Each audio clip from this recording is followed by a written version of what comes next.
ನೀವು ನನ್ನ ಕನ್ನಡ ಅರ್ಥ ಆಗೋದಲ್ಲ, ಇಲ್ಲೇ ಇದ್ದೀರಲ್ಲ, ಜೀವಂತವಾಗಿದ್ದೀರಿ ತಾನೆ. ಪಕ್ಕದಲ್ಲಿ ಕೈ ಕೊಡ್ರಿ, ಜೀವಂತವಾಗಿದೆ ಅಂತ ಕೇಳ್ರಿ. ಜೀವಂತವಾಗಿದೆಯಾ? ಸ್ತೋತ್ರ. ದೇವರು ಹೇಳ್ತಾರೆ, ನನಗೆ ಜೀವ ಇಲ್ದಿರೋರು ಬೇಡ. ವಾಕ್ಯ ಸ್ಪಷ್ಟವಾಗಿ ಹೇಳ್ತದೆ, ನನಗೆ ಜೀವ ಉಳ್ಳವರು ಬೇಕು. ಒಂದು ಕಾಲದಲ್ಲಿ ಜೀವ ಇಲ್ಲದವರು ನಾವಾಗಿದ್ದೋ, ಕ್ರಿಸ್ತನಲ್ಲಿ ಬಂದ ಮೇಲೆ ಅವನ ಜೀವನ ನಮ್ಮ ಒಳಗಡೆ, ಅವರ ಜೀವ ನಮ್ಮ ಒಳಗಡೆ, ಅವರ ಶಕ್ತಿ ನಮ್ಮ ಒಳಗಡೆ ಆಲ್ರೆಡಿ ಬಂದಾಯ್ತು. ಮತ್ತೆ ಸತ್ತವರು ಹಾಗಿರಬಾರ್ದು, ನಾವು ಜೀವಿಸೋರಾಗಿರ್ಬೇಕು, ಜೀವ ಇರೋರಾಗಿರ್ಬೇಕು.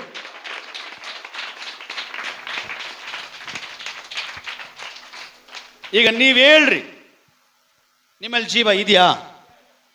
ಇದೇನವ್ರ ಕೈ ಎತ್ತು. ಜೀವ ಇದೆಯಾ? ಕೆಳಗಡೆ ಏನೋ ಮಾಡ್ತಾ ಇದ್ರು, ಅದಕ್ಕೆ ಹಲ್ಲೆಲೂಯಾ. ಜೀವ ಇದೆಯಾ? ಕ್ರಿಸ್ತನ ಜೀವ ಇದೆಯಾ? ಜೀವ ಇರೋನು ಹೇಗೆ ಜೀವಿಸ್ತಾನೆ? ಜೀವ ಇರೋನ ಹೇಗೆ ಜೀವಿಸ್ತಾನೆ? ಹೆಂಗ್ ಗೊತ್ತಾಗುತ್ತೆ ಜೀವ ಇದೆ ಅಂತ ಹೇಳಿ? ಈಗ ನಿಮ್ಮ ನೋಡಿದ ತಕ್ಷಣ ಕ್ರಿಸ್ತನ ಜೀವ ನಿಮ್ಮ ಒಳಗಡೆ ಇದೆ, ನೀವು ಜೀವ ಉಳ್ಳವರಾಗಿದ್ದೀರಿ ಅಂತ ಬೇರೆಯವ್ರಿಗೆ ಹೆಂಗ್ ಗೊತ್ತಾಗುತ್ತೆ? ಅದು ನೋಡಿ ನೋಡಿ ನೋಡಿ ಜನಗಳು ಸಾಕಾಗೋದು, ಬಿಟ್ಬಿಡ್ರಿ, ಅದು ಬೇಡ, ಬಿಟ್ಬಿಡ್ರಿ. ನಮ್ಮ ನಡವಳಿಕೆ ಎಲ್ಲ ನೋಡಿ ನೋಡಿ ಎಲ್ಲರೂ ವಿಶ್ವಾಸಿಗಳಾಗಿ ದೇವ್ರ ಮಕ್ಕಳಾಗಿ ಇವತ್ತು ಪರಲೋಕಕ್ಕೆ ಎತ್ತಲ್ಪಡ್ತಾ ಇದ್ದಾರೆ, ಬಿಟ್ಬಿಡ್ರಿ, ಅದು ಬೇರೆ ಪ್ರಶ್ನೆ. ನಿಮ್ಮಲ್ಲಿ ಜೀವ ಇದೆ ಅನ್ಲಿಕ್ಕೆ ಕಾರಣ ಏನಪ್ಪ, ಗುರುತೇನಪ್ಪ ಅಂದ್ರೆ, ಒಂದನೇದಾಗಿ ನೀವು ಕ್ರಿಸ್ತನ ಒಳಗಡೆ ಇರ್ತೀರ, ಕ್ರಿಸ್ತನ್ ನಿಮ್ಮ ಒಳಗಡೆ ಇರ್ತಾನೆ. ಅರ್ಥ ಆಗ್ತಾ ಇದೆಯಾ? ನೀವು ಕ್ರಿಸ್ತನ ಒಳಗಡೆ ಇರ್ತೀರಿ. ಯಾವಾಗ ನಿಮ್ಮ ಪೂರ್ವ ಸ್ವಭಾವ, ಪೂರ್ವ ಶಾಪ, ಪೂರ್ವ ಪಾಪ ಎಲ್ಲ ಹೋಯ್ತೋ, ಅದೆಲ್ಲ ಕಟ್ಟಾಯ್ತೋ, ಈಗ ನೀವು ಮನುಷ್ಯರಿಂದ ಹುಟ್ಟಿದವರಲ್ಲ, ರಕ್ತ ಸಂಬಂಧದಿಂದ ಹುಟ್ಟಿದವರಲ್ಲ, ಕಾಮದಿಂದ ಹುಟ್ಟಿದವರಲ್ಲ, ದೇವರ ಮಕ್ಕಳಾಗಿ ದೇವರಿಂದಲೇ ಹುಟ್ಟಿದವರೆಂಬುದಾಗಿ ಹೇಳಿ ದೇವರ ವಾಕ್ಯ ಹೇಳ್ತದೆ. ದೇವರಿಂದಲೇ ಹುಟ್ಟಿದವರು, ದೇವರಿಂದ ಹುಟ್ಟಿದವನ ಒಳಗಡೆ ದೇವರ ಸ್ವಭಾವ ಒಳಗೆ ಬರುತ್ತೆ. Praise the lord, hallelujah. ದೇವರಲ್ಲಿ ನೀನು ಹುಟ್ಟಿದ್ರೆ ನಿನ್ನಲ್ಲಿ ಕೆಲವೊಂದು ಮೊಳಕೆ ಒಡೆದು ಹೊರಗಡೆ ಬರ್ತದೆ. ಅದೇನು? ಕ್ರಿಸ್ತನ ಸ್ವಭಾವ, ಕ್ರಿಸ್ತನ ನಡವಳಿಕೆ, ಕ್ರಿಸ್ತನ ಪ್ರೀತಿ, ಕ್ರಿಸ್ತನ ತಾಳ್ಮೆ, ಕ್ರಿಸ್ತನ ತಗ್ಗಿಸುವಿಕೆ, ಕ್ರಿಸ್ತನು ಮಾಡಿದ ಹಾಗೆ ತಂದೆಯಾದ ದೇವರ ಚಿತ್ತ ನೆರವೇರಿಸುವ ಸೇವೆ. ಹಲ್ಲೆಲೂಯಾ. ದೇವರ ವಾಕ್ಯ ಹೇಳ್ತದೆ, ನೀನು ನನ್ನಲ್ಲಿಯೂ ನಾನು ನಿಮ್ಮಲ್ಲಿಯೂ ನೆಲೆಗೊಂಡಿದ್ರೆ ಅಂತ ಮರ ಏನ್ ಮಾಡ್ತದಂತೆ? ಏನ್ ಕೊಡ್ತದಂತೆ? ಫಲ ಕೊಡ್ತಾ ಇದ್ದೀರಾ? ಸೇವಕರ ಮೂಲಕವಾಗಿ ದೇವರು ಮಾತಾಡ್ದಂಗೆ ಅದು ಕೈ ತಟ್ಟಿ ಅಂದ್ರೆ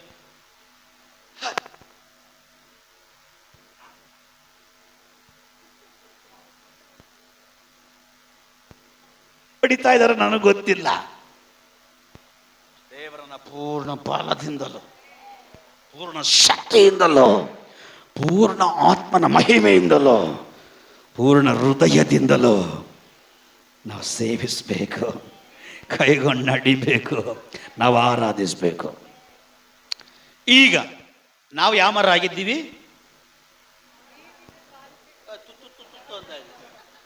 ನಾವು ಯಾರ ಮರ ಆಗಿದೆ? ತುತ್ತು. ಹಲ್ಲೆಲೂಯಾ. ನಾವು ಯಾವ ಮರ ಆಗಿದ್ದೀವಿ? ಫಲ. ಎರಡು ಥರ ಫಲ ಬರ್ತದೆ, ಸೀತಾಫಲ ಅಲ್ಲ, ಎರಡು ಥರ ಫಲ ಬರ್ತದೆ. ಒಂದು ಲೋಕಕ್ಕೆ ಒಪ್ಪುವ, ಲೋಕದ ಅಧಿಪತಿ ಒಪ್ಪುವ, ಮೆಚ್ಚುವಂತ ಫಲ. ಈ ಫಲ ಹೇಗಿರ್ತದೆ ಗೊತ್ತಾ? ಇದು ಉಳುಕು ಫಲ. ಯಾವುದು ಉಳುಕು ಅಂದ್ರೆ ಏನು? ಹುಳ ಬಿದ್ದಿರ್ತದೆ, ಎಲ್ಲ ಒಳಗಡೆ ಕೆಟ್ಟೋಗಿರ್ತದೆ. ಈ ಲೋಕದ ಅಧಿಪತಿಗೆ ಕೊಡುವಂತ ಫಲ. ಇನ್ನೊಂದು ಫಲ ಇದೆ, ಅದು ಇಡೀ ವರ್ಲ್ಡನ್ನು ಸೃಷ್ಟಿ ಮಾಡಿರುವಂತ ರಾಜಾದಿ ರಾಜನಿಗೆ ಕೊಡುವಂತ ಫಲ. ಅದು ಉಳುಕು ಫಲ ಅಲ್ಲ, ಒಳ್ಳೆ ಫಲ. ಹಲ್ಲೆಲೂಯಾ. ಈಗ ನೀವು ಹೇಳ್ರಿ, ದೇವರ ಆತ್ಮ ನಿಮ್ಮ ಒಳಗಡೆ ಇದ್ದಾರ? ಎಲ್ಲದಕ್ಕೂ ಆಮೇಲೆ ತಗಲಾಕೊಂಡ್ಬಿಡ್ರಿ ನನ್ನ ಹತ್ರ. ದೇವರ ಆತ್ಮ ನಿಮ್ಮ ಮೇಲೆ ಇದೆಯಾ? ಪಾಸ್ಟರ್ ನಿಜವಾಗ್ಲೂ ಪಾಸ್ಟರ್ ದೇವರ ಆತ್ಮ ನನ್ನ ಮೇಲೆ ಇದ್ದಾರ ಪಾಸ್ಟರ್? ಕೈ ಎತ್ತರಿ. ಒಬ್ಬರು ಇಲ್ಲ, ನಾನು ಒಬ್ಬ ಬಿಟ್ರೆ. ಯಾಕಂದ್ರೆ ನಾನೇ ತನಕ ಕೈ ಎತ್ತಿದ್ದೀನಿ. ಹಲ್ಲೆಲೂಯಾ. ದೇವರ ಆತ್ಮ ನಿನ್ನ ಒಳಗಡೆ ಬಿಟ್ರೆ ಬಡವರಿಗೆ ಪ್ರತಿದಿನ ಶುಭ ವಾರ್ತೆ ಸಾರ್ತಾನೆ ಇರ್ತೀಯ ನೀನು. ನಿನ್ನಲ್ಲಿ ಒಂದೇ ನೋಟ, ಹೆಂಗಾದ್ರೂ ಮಾಡಿ ಈ ಮನುಷ್ಯನನ್ನ ಕತ್ತಲಿಂದ ಬೇರ್ಪಡಿಸಿ, ನರಕದಿಂದ ಬೇರ್ಪಡಿಸಿ, ಪಾಪದಿಂದ ಬೇರ್ಪಡಿಸಿ, ಅಯ್ಯಯ್ಯೋ ಆ ಮಗನನ್ನ ದೇವರ ಕಡೆ ಕರ್ಕೊಂಬರ್ಬೇಕು, ದೇವರ ಕಡೆಗೆ ನಡೆಸ್ಬೇಕು, ದೇವರಲ್ಲಿ ನಿಲ್ಲಿಸ್ಬೇಕಮ್ಮ ಒಂದೇ ಭಯಕ್ಕೆ ಅವರ ಒಳಗಡೆ ಇರ್ತದೆ. ಇದೇ ದೇವರಾತ್ಮನಿಂದ ನಡೆಸಲ್ಪಡುವಂಥ ಮರಗಳು. ಫಲ ಅಂದರೆ ಏನು? ಸೀತಾಫಲ, ಆಪಲು, ಮೋಸಂಬಿ ಅಲ್ಲ. ಫಲಗಳಂದರೆ ಆತ್ಮಗಳು. ಎರಡನೇದಾಗಿ ನಮ್ಮಲ್ಲಿರುವಂಥ ಒಳ್ಳೆ ಸ್ವಭಾವಗಳು, ಗುಣಗಳು. ಇದೇ ಫಲ ಗುಣ. ಅಲ್ಲೂಯ. ಸರಿ ಆಯಿತು, ಪಟ್ಟಣ ದೇವ್ರ ವಾಕ್ಯದ ಕಡೆಗೆ ಬರೋಣ. ದೇವ್ರು ಕೊಟ್ಟಿರುವಂಥ ವಾಕ್ಯದ ಕಡೆಗೆ ನಾವು ಬರೋಣ. ದೇವ್ರು ನಮ್ಮ ಎಲ್ಲರನ್ನ ಇಟ್ಟಿದ್ದಾರೆ. ಏನಕ್ಕೋಸ್ಕರ ಇಟ್ಟಿದ್ದಾರೆ? ಯಾರನ್ನ ಕೇಳಬೇಕು? ಪ್ರತಿದಿನ ಯಾರನ್ನ ಕೇಳಬೇಕು? ದೇವ್ರನ್ನ ಕೇಳಬೇಕು. ಯಾಕಪ್ಪ ಜೀವ ಕೊಟ್ಟಿದ್ಯಾ ಅಂತ. ದೇವ್ರು ಮಾತಾಡ್ತಾರೆ, ಈ ದಿನ ಇದಕ್ಕೆ ನನಗೆ ಜೀವ ಕೊಟ್ಟಿರೋದು ಅಂತೇಳಿ. ಆ ಕಾರ್ಯಗಳನ್ನ ಮಾಡಬೇಕು. ದೇವ್ರ ವಾಕ್ಯ ಹೇಳ್ತದೆ, ನಿನ್ನ ಯಜ್ಞ ಹೋಮಗಳಿಗಿಂತ ಹೇಳ್ರಿ, ನಿನ್ನ ಯಜ್ಞ ಹೋಮಗಳಿಗಿಂತ ನಿನ್ನ ವಿಧೇಯತ್ವವೇ ನನಗೆ ಶ್ರೇಷ್ಠ ಅಂತ ದೇವರು ಹೇಳ್ತಾರೆ. ಪ್ರತಿದಿನ ನಾವು ವಿಧೇಯರಾಗಬೇಕು, ಪ್ರತಿದಿನ ದೇವ್ರಿಗೆ ಒಳಪಡಬೇಕು. ಪ್ರತಿದಿನ ದೇವರಿಗೆ ವಿಧೇಯರಾಗಿ ಪ್ರತಿದಿನ ದೇವರಿಗೆ ನಾವು ಒಳಪಟ್ಬಿಟ್ರೆ ಆಟೋಮೆಟಿಕ್ ನಮ್ಮ ಮೇಲೆ ಫಲ ಬರ್ತಾನೆ ಇರ್ತದೆ. ಯಾವ ರೀತಿ ಫಲ? ದೇವರು ಎದುರು ನೋಡತಕ್ಕ ಒಂದು ಫಲ ನಮ್ಮಲ್ಲಿ ಬರ್ತಾ ಇರ್ತದೆ. ಸರಿ, ದೇವ್ರಿಗೆ ಸ್ತೋತ್ರ. ಕಳೆದ 3 ದಿವಸ ನಾವು ಬೇರೆ ಕಡೆ ಸೇವೆಗೆ ನಾವು ಹೋಗಿದ್ದು. ಹಾವೇರಿ ಪ್ರಾಂತ್ಯಕ್ಕೆ ದೇವರು ನಮ್ಮನ್ನ ಕರ್ಕೊಂಡೋಗಿದ್ರು. ಹಾವೇರಿ ಪ್ರಾಂತ್ಯಕ್ಕೆ ಹೋಗುವಾಗ ಎಷ್ಟು ಜನ ಎಲ್ಲ ಪ್ರಾರ್ಥನೆ ಮಾಡಿದ್ರು ಸೇವಕರಿಗಾಗಿ. ಸುಮ್ಮನೆ ಹೇಳ್ಬಾರ್ದು, ಹೃದಯ ಹೊಡೆದೋಗ್ತದೆ. ಅಲ್ಲೂಯ. ಸೇವೆಗಾಗಿ ಸೇವಕರು ಹೋಗ್ತಾ ಇದ್ದಾರೆ ಹಾವೇರಿಗೆ. ಅಪ್ಪ ನೀನು ಉಪಯೋಗಿಸ್ಕೋಬೇಕಪ್ಪ, ಆ ಪಟ್ಟಣ ನಿಮಗೆ ಸ್ವಂತವಾಗಬೇಕಪ್ಪ ಅಂತ ಎಷ್ಟು ಜನ ಪ್ರಾರ್ಥನೆ ಮಾಡಿದ್ರಿ. ಮಿಕ್ಕಿದವರೆಲ್ಲ ಕೋಳಿ ಮೊಟ್ಟೆ. ಅಲ್ಲೂಯ. ದೇವ್ರ ಲೆಕ್ಕ ಕೊಡಬೇಕಷ್ಟೇ ನಾವೆಲ್ಲ. ಯಾರೆಲ್ಲ ನನಗೋಸ್ಕರ ಸೇವೆಗೋಸ್ಕರ ಪ್ರಾರ್ಥನೆ ಮಾಡಿದ್ರು, ದೇವರು ಅವರನ್ನು ಧಾರಾಳವಾಗಿ ಆಶೀರ್ವಾದ ಮಾಡಲಿ. ಹೋದಂಥ ಪ್ರಾಂತ್ಯದಲ್ಲಿ, ಹೋದಂಥ ಜಾಗದಲ್ಲಿ ದೇವರು ಈ ಅಲ್ಪನನ್ನು ಮಹಿಮೆಯಾಗಿ, ಶಕ್ತವಾಗಿ, ಕೃಪೆಯಾಗಿ ಉಪಯೋಗಿಸ್ಕೊಂಡಿದ್ದಕ್ಕಾಗಿ ದೇವರಿಗೆ ಸ್ತೋತ್ರ. ಭಯಂಕರವಾಗಿ ದೇವರಲ್ಲಿ ಉಪಯೋಗಿಸ್ಕೊಂಡ್ರು. ಅನೇಕ ಜನರನ್ನ ಬಂಧನಗಳಿಂದ ಬಿಡಿಸಿದರು, ದೆವ್ವಗಳಿಂದ ಬಿಡಿಸಿದರು. ಅನೇಕ ವರ್ಷಗಳಿಂದ ಆಪರೇಷನ್ ಆಗಿ ವಾಸಿ ಆಗದನ್ನು ಸ್ಪಾಟಲ್ಲಿ ದೇವರು ಬಿಡುಗಡೆ ಮಾಡಿದ್ರು. ಅನೇಕ ಭಯಂಕರ ಅದ್ಭುತಗಳನ್ನ ಮಾಡಿದ್ದಕ್ಕಾಗಿ ನನ್ನ ದೇವರಿಗೆ ಮಹಿಮೆ ಸಲ್ಲಿಸ್ತಾ ಇದ್ದೇನೆ. ನನ್ನ ದೇವರಿಗೆ ನಾನು ಕೃತಜ್ಞತೆ ಉಳ್ಳವನಾಗಿದ್ದೇನೆ. Price the lord. ದೇವ್ರು ಭಯಂಕರವಾಗಿ ಉಪಯೋಗಿಸ್ಕೊಂಡ್ರು. ಅಲ್ಲಪ್ಪ 3 ಅವರ್ ಹೆಂಗೋಯ್ತು ನಮಗೆ ಗೊತ್ತಿಲ್ಲ. ಅಲ್ಲೂಯ. 3 ಅವರ್ ಹೋದ್ರೂ ಕೂಡ ಇನ್ನೂ ನಡೀರಿ ಪಾಸ್ಟ್ರೆ ಅಂತ ಹೇಳ್ತಾವ್ರೆ. ನಮ್ಮ ಸಭೆಯಲ್ಲಿ ಟೈಮ್ ನೋಡ್ತಾರೆ. ಹೋಟ್ಲ ಖಾಲಿ ಆಯ್ಬಿಟ್ಟಿದ್ದೇವಾ? ಹೋಟ್ಲ ಪೋಯ ಹೋಟ್ಲ ಖಾಲಿ ಆಗ್ಬೇಕು. ಪಾಸ್ಟ್ರೆ ಬರ್ತೀನಿ ಪಾಸ್ಟ್ರೆ, ಕೆಲಸ ಜಾಸ್ತಿ ನೋಡ್ತೀವಿ ಹೋಟ್ಲಲ್ಲಿದ್ದಾರೆ. ಅಲ್ಲೂಯ.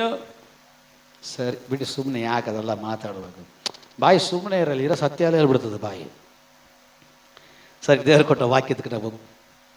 ವಿಮೋಚನೆ ಕಂಡ 3ನೇ ಅಧ್ಯಾಯ.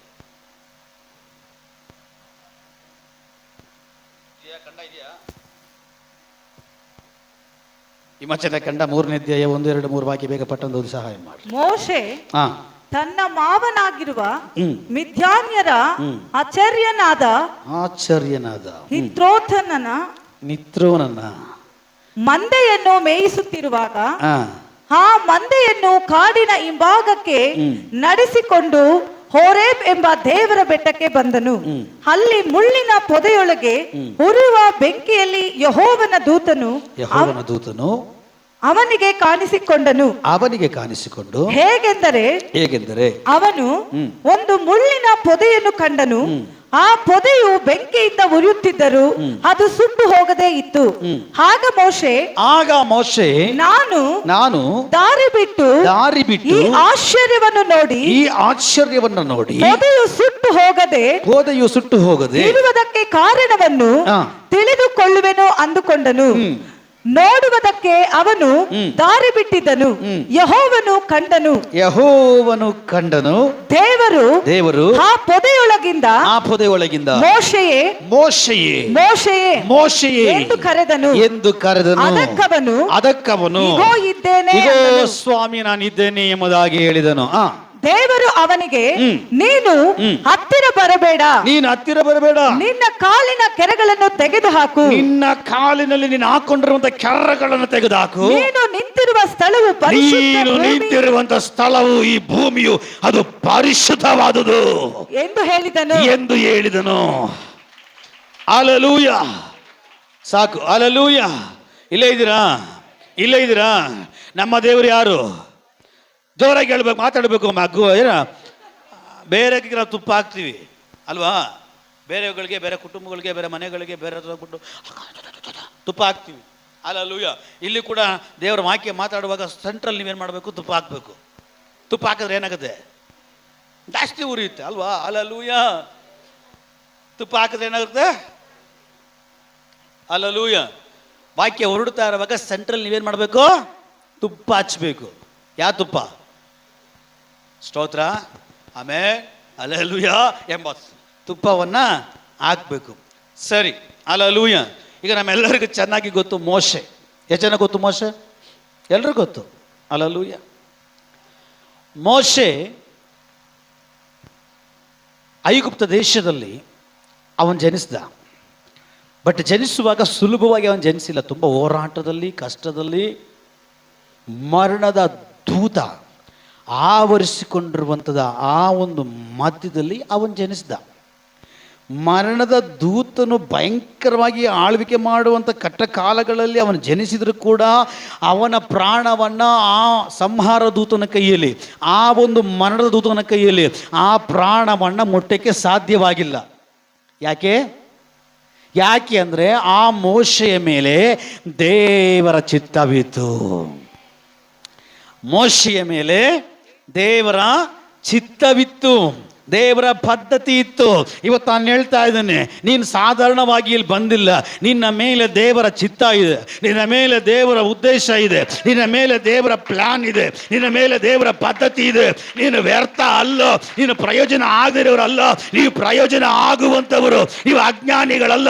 ಒಂದು ವೇಳೆ ಅಜ್ಞಾನಿಗಳಾಗಿದ್ದರೂ ಕೂಡ ದೇವರು ನಿಮ್ಮನ್ನು ಜ್ಞಾನವಂತರನ್ನಾಗಿ ಅವನು ಕರ್ಕೊಂಡು ಬಂದಿದ್ದಾನೆ. ಹಲ್ಲೆಲೂಯಾ. ಎಂಥ ಸಿಚುವೇಶನ್ ನಿಮ್ಮ ಜೀವನದಲ್ಲಿದ್ದರೂ, ಎಂಥ ಒಂದು ಕಾರ್ಯ ನಿಮ್ಮ ಜೀವನದಲ್ಲಿದ್ದರೂ, ನನಗೆ ಸಾಮರ್ಥ್ಯ ಇಲ್ಲ, ನನಗೆ ವಿದ್ಯೆ ಇಲ್ಲ, ನನಗೆ ಸೌಂದರ್ಯ ಇಲ್ಲ, ನನಗೆ ಮಾತಾಡಲಿಕ್ಕೆ ಬರಲ್ಲ, ನನ್ನ ಸೇವೆ ಮಾಡೋಕ್ಕೆ ನನಗೆ ಆಗಲ್ಲ, ಅಂಥ ಶಕ್ತಿ ನನಗಿಲ್ಲ ಅಂತೇಳಿ ನೀನು ಆಲೋಚನೆ ಮಾಡಬಾರ್ದು. ನಾವು ದೇವರ ದೃಷ್ಟಿಯಲ್ಲಿ ಬೀಳಲ್ಪಟ್ಟಂಥ ಅಮೂಲ್ಯರಾಗಿ ನಾವು ಮಾರ್ಪಟ್ಟಿದ್ದೇವೆ. ದೇವರ ದೃಷ್ಟಿ ನಮ್ಮ ಮೇಲೆ ಬಿದ್ದಿದೆ, ದೇವರ ಪ್ಲಾನ್ ನಮ್ಮ ಮೇಲೆ ಬಿದ್ದಿದೆ, ಆ ದೇವರ ಅಭಿಷೇಕ ನಮ್ಮ ಮೇಲೆ ಬಿದ್ದಿದೆ.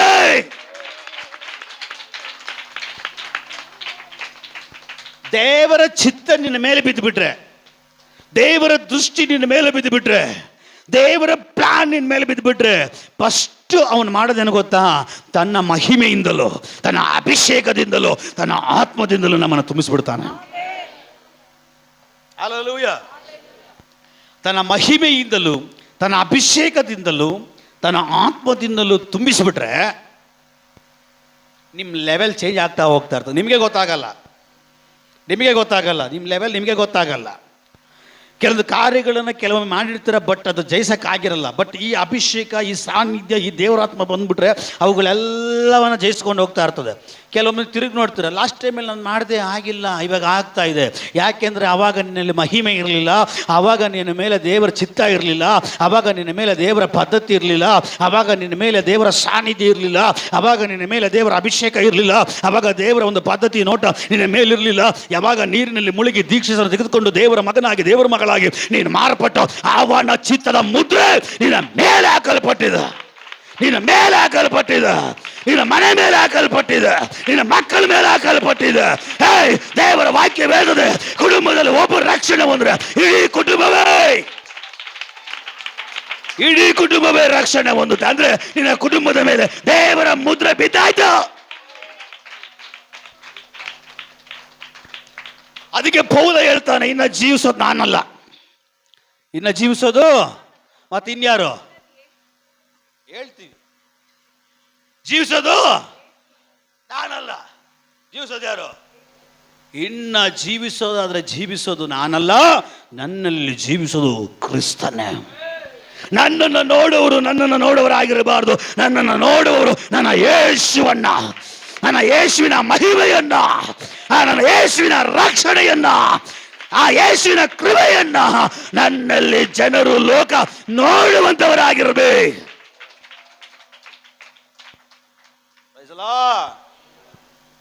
ಕೊರೋನಾ ಬಂತು, ನೀವು ಸತ್ತಿಲ್ಲ. ಆ ರೋಗ ಬಂತು, ಸತ್ರ ನೀವು. ನಿಮ್ಮ ಮನೆ ಅಕ್ಕಪಕ್ಕದಲ್ಲಿ ಎಷ್ಟು ಜನ ಸತ್ತಿಲ್ಲ ಅಲ್ವಾ? ಜೀವಂತವಾಗಿದ್ದೀರಾ ಇಲ್ಲ? ಏನು ಮಾಡಿದ್ರಿ? ದೇವ್ರ ಜೀವಂತವಾಗಿ ನಿಮ್ಮನ್ನು ಇಟ್ಟರಲ್ವಾ ಕೊರೋನಾದಿಂದ ಬಿಡಿಸಿ? ದೇವರಿಗಾಗಿ ಏನು ಮಾಡಿದ್ರಿ?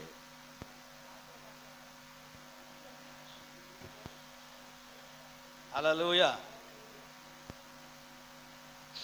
ದೇವರು ಒಂದು ಲೈಫ್ ನಿಮ್ಗೆ ಕೊಟ್ಟಿದ್ದಾರೆ ಅಂದರೆ ಆ ಲೈಫ್ನ ನಾವು ದೇವರು ಕೊಡಬೇಕು. ನಿಜನಾ? ನಿಜನಾ ರೀ? ಯಾರ ಕೈಯಲ್ಲಿ ತಪ್ಪಿಸ್ಲಿಕ್ಕೆ ಆಗ್ತಾಯಿತ್ರಿ ನಮ್ಮನ್ನು ನರಕದಿಂದ? ಯಾರ ಕೈಯಲ್ಲಿ ತಪ್ಪಿಸ್ಲಿಕ್ಕೆ ಆಗ್ತಾಯಿತ್ತು ನಮ್ಮನ್ನು ನರಕದಿಂದ? ಯಾರ ನಮಗೋಸ್ಕರ ಪ್ರಾಣ ಕೊಡ್ಲಿಕ್ಕೆ ಆಗ್ತಾಯಿತ್ತು? ಯಾರ ರಕ್ತ ನಮ್ಮ ಪಾಪಗಳು ತೊಳಿಲಿಕ್ಕೆ ಸಾಧ್ಯವಾಗ್ತಾಯಿತ್ತು? ಎಲ್ಲವನ್ನ ಮಾಡಿ ಒಂದು ಲೈಫ್ ಕೊಟ್ಟಿದ್ದಾನಲ್ಲ, ಒಂದು ಜೀವನ ಕೊಟ್ಟಿದ್ದಾನಲ್ಲ, ಒಂದು ಬದುಕು ಕೊಟ್ಟಿದ್ದಾನಲ್ಲ, ಒಂದು ಚಾನ್ಸ್ ಕೊಟ್ಟಿದ್ದಾನಲ್ಲ, ಅದನ್ನು ನಾವು ಯಾಕೆ ಹಿಂದಿರುಗಿ ಅವನು ಕೊಡಬಾರ್ದು? ಇಲ್ಲಿ ಕೂತ್ಕೊಂಡು 2.5 ಅವರ್ ಆಮೇಲೆ ಅಂತ ಹೇಳ್ತೀವಿ, ಈಚೆಗಡೆ ಹೋದ್ಮೇಲೆ ನೇನೇ ಬೇರೆ, ನಾ ಸ್ಟೈಲೇ ಬೇರೆ ಅಂತ ಹೇಳ್ತೀವಿ. ತೆಗ್ಗೆದಲ್ಲೇ ನಾನೇ ಬೇರೆ, ನನ್ನ ಸ್ಟೈಲೇ ಬೇರೆ, ನನ್ನ ಮಾತೇ ಬೇರೆ ಪಾಸ್ಟ್ರೆ. ನಾನು ಇಲ್ಲಿ ಮಾತ್ರ ವಿಶ್ವಾಸಿ, ನಾನು ಇಲ್ಲಿ ಮಾತ್ರ ದೇವ್ರ ಮಗ, ದೇವ್ರ ಮಗಳು. ಈಚೆ ಕೇಳಬಾರ್ದು ಪಾಸ್ಟ್ರೆ, ನೀವು ಈಚೆ ಕೇಳಬಾರ್ದು. ನಾವು ಈಚೆ ಅರ್ಧ ಆ ಕಡೆ ಅರ್ಧ ಈ ಕಡೆ, 50-50. ಏನು 50-50? ಯಾವ ಕಡೆ ತಿರುಗುತ್ತೆ ಹೇಳೋಕ್ಕಾಗಲ್ಲ. 50-50 ಅಂತ ಹೇಳುವಾಗ ಅದು ಯಾವ ಕಡೆ ಹೊಡೀತೆ ಹೇಳೋಕ್ಕಾಗಲ್ಲ. ಲ್ಯಾಟ್ರಿ ಯಾವ ಕಡೆ ತಿರುಗುತ್ತೆ ಹೇಳೋಕ್ಕಾಗಲ್ಲ. ಹಾಗೆ ನಾವು ನಿಮಗೆ ಹೇಳ್ತಾ ಇಲ್ಲ, ನೀವು ತುಂಬ ಒಳ್ಳೆಯವರು, ನಾನು ನಿಮ್ಮ ಬಗ್ಗೆ ಮಾತಾಡ್ತಾ ಇಲ್ಲ. ಹಲ್ಲೆಲೂಯಾ. ಚರ್ಚಲ್ಲಿರುವಾಗಲೂ ನಾನು ದೇವ್ರ ಮಗನಾಗಿರಬೇಕು. ಚರ್ಚಿಂದ ಹೊರಗಡೆ ಕಾಲಿಟ್ಟ ಮೇಲೂ ನಾನು ದೇವ್ರ ಮಗನಾಗಿರಬೇಕು. ನಾನು ಮನೆಗೆ ಹೋಗುವಾಗಲೂ, ನಾನು ಊರಿಗೆ ಹೋಗುವಾಗಲೂ ನಾನು ದೇವ್ರ ಮಗನಾಗಿರಬೇಕು. ಎಲ್ಲರೂ ಇದ್ದಾಗ ಸ್ತೋತ್ರ, ಒಂಟಿಯಾಗಿರುವಾಗ ಆತ್ರ. ಹಲ್ಲೆಲೂಯಾ. ಎಲ್ಲರೂ ಇರುವಾಗ ಎಲ್ಲರೂ ನೋಡ್ಬಿಟ್ಟು ಅಯ್ಯೋ ಸ್ತೋತ್ರ, ಎಷ್ಟು ಒಳ್ಳೆ ಬ್ರದರು, ಎಷ್ಟು ಒಳ್ಳೆ ಸಿಸ್ಟರು, ಬಾಯಲ್ಲಿ ಮಾತು ಬಂದರೆ ಮುತ್ತು ಹೋಯ್ತು ಅಂತ ಹೇಳ್ತಾರೆ. ಅಷ್ಟು ಭಯ ಭಕ್ತಿ, ಸ್ತೋತ್ರ. ಈಚೆ ಕಡೆ ಹೋದ್ಮೇಲೆ ಸ್ತೋತ್ರ, ಈಚೆ ಕಡೆ ಹೋದ್ಮೇಲೆ ಆ ರೀತಿ ನಮ್ಮ ಜೀವಿತವಾಗಿರಬಾರ್ದು. ನಿಮ್ಮನ್ನು ಪಾಸ್ಟರ್ ಈಚೆ ಕಡೆ ನೋಡದೇ ಇರ್ಬೋದು, ನಿಮ್ಮ ಮನೇಲಿ ಪಾಸ್ಟರ್ ನೋಡದೇ ಇರ್ಬೋದು, ವಿಶ್ವಾಸಿಗಳು ನೋಡದೇ ಇರ್ಬೋದು. ದೇವರು ಹೇಳ್ತಾರೆ, ನೀನೆಲ್ಲೆಲ್ಲ ಹೋಗ್ತೀಯ ಅಲ್ಲೆಲ್ಲ ನಾನು ಬರ್ತೀನಿ. ದೇವರ ವಾಕ್ಯ ಹೇಳ್ತದೆ, ದೇವರ ಮುಂದಗಡೆ ಎಲ್ಲವೂ ತೆರೆಯಲ್ಪಟ್ಟಿದೆ, ಯಾವುದು ಮರೆಯಾಗಿಲ್ಲ. ದಾವಿದ ಹೇಳ್ತಾನೆ, ಏನಪ್ಪ ನೀನು ಸ್ವಾಮಿ, ನಾನು ಪಾತಾಳಕ್ಕೆ ಹೋದ್ರೂ ಬಿಡಲ್ಲ ಅಂತೀಯಲ್ಲಪ್ಪ ನೀನು. ಯಾರು ಹೇಳೋದು? ರಾಜಾದಿರಾಜನಾಗಿರೋ ದಾವಿದ ಹೇಳ್ತಾನೆ, ನಾನು ದೇವರಿಗೆ ಹೊರೆಯಾಗಬೇಕಂತ ಪಾತಾಳಕ್ಕೆ ಹೋಗ್ಬಿಡ್ತೀನಿ, ನೋಡ್ತೀನಿ ಕಂಡುಬಿಟ್ಕೊಂಡು ಫಸ್ಟ್ ಅವರೇ ಇದ್ದಾರಲ್ಲಿ. ಯಾರು? ಮಗನೇ, ನಾನು ನಿನ್ನ ಕಂಡ್ರೆ ನಿನ್ನ ಬಿಟ್ಟೋಗಕ್ಕಲ್ಲ, ನಿನ್ನ ಕರ್ಕೊಂಡೋಗ ಬಾ. ಹಲ್ಲೆಲೂಯಾ. ನಾನು ನಿನ್ನ ಕಂಡಿರೋದು ಒಂಟಿಯಾಗಿ ಬಿಡೋದಕ್ಕಾಗಿ ಅಲ್ಲ. ದೇವರ ವಾಕ್ಯ ಹೇಳ್ತದೆ, ಮತ್ತಾಯನ ಬರೆದ ಸುವಾರ್ತೆ 28ನೇ ಕೊನೆಯ ವಾಕ್ಯದಲ್ಲಿ ಹೇಳ್ತದೆ, ಯುಗದ ಸಮಾಪ್ತಿಯವರೆಗೂ ಎಲ್ಲ ದಿವಸ ನಾನು ನಿನ್ನ ಸಂಗಡ ಇರ್ತೀನಿ, ನಾನು ನಿನ್ನ ಜೊತೆಯಲ್ಲಿ ಇರ್ತೀನಿ. ನೀನು ನಡೆಯುವಾಗಲೂ, ನೀನು ಕುತ್ಕೊಳ್ಳುವಾಗಲೂ, ನೀನು ಎದ್ದೇಳುವಾಗಲೂ ಎಲ್ಲ ಅದರ ಮಧ್ಯದಲ್ಲಿ ನಾನು ಇರ್ತೀನಿ. ಅದು ಮರಿಬೇಡ, ಅದನ್ನು ಮರಿಬೇಡ ಅಂತ ಕರ್ತನೆ ಹೇಳ್ತಾ ಇದ್ದಾನೆ. ಹಲ್ಲೆಲೂಯಾ. ಆ ಒಂದು ಮರಣದ ಸಮಯದಲ್ಲೂ ಕೂಡ ಮೋಶೆಗೆ ಏನೂ ಆಗಿಲ್ಲ, ಕಾರಣ ದೇವರ ಮಹಿಮೆ ಅವನಿಗೆ ಮರೆಯಾಗಿತ್ತು. ಇವತ್ತು ನಾವು ರೋಡ್ಗಳಲ್ಲಿ ನಡೀತಾ ಇದ್ದೇವೆ, ಗಾಡಿಗಳಲ್ಲಿ ಹೋಗ್ತಾ ಇದ್ದೇವೆ, ಬಸ್ಸುಗಳಲ್ಲಿ ಪ್ರಯಾಣ ಮಾಡ್ತಾ ಇದ್ದೇವೆ, ಅನೇಕರು ನಮ್ಮ ಮನೆ ಪಕ್ಕಗಳಲ್ಲಿ ಸಾಯ್ತಾ ಇದ್ದಾರೆ. ಆದರೂ ಕೂಡ ನಮಗೊಂದು ಆಕ್ಸಿಡೆಂಟ್ ಆಗಿಲ್ಲ, ಒಂದು ರೋಗ ಬಂದಿಲ್ಲ, ಒಂದು ಹನಿ ಬಂದಿಲ್ಲ, ಒಂದು ತೊಂದರೆ ಆಗಿಲ್ಲ. ಕಾರಣ ಏನು ಗೊತ್ತಾ? ನಿನ್ನ ಗೂಡಾರವನ್ನು ಕಾಯುವಂಥ ದೇವರು, ನಿನ್ನನ್ನು ಕಾಯುವಂಥ ದೇವರು, ಅವನು ನಂಬಿಗಸ್ತನಾಗಿದ್ದಾನೆ, ಅವನು ಕಾಯ್ತಾ ಇದ್ದಾನೆ. ಆ ದೇವರಿಗೆ ಇವತ್ತು ನಾವು ನಂಬಿಗಸ್ತರಾಗಿದ್ದೇವೋ? ಈಗ ನೀವು ಹೇಳ್ರಿ, ನಿಮ್ಮ ಹೃದಯದ ಮೇಲೆ ಕೈ ಇಟ್ಕೊಂಡು ನೀವು ಹೇಳ್ರಿ, ದೇವರು ನಿನ್ನ ವಿಷಯದಲ್ಲಿ ನಂಬಿಕಸ್ಥನಾಗಿದ್ದಾರಾ ಇಲ್ವಾ? ಇಲ್ವಾ? ಶಬ್ದನೇ ಬರ್ತಾ ಇಲ್ಲ.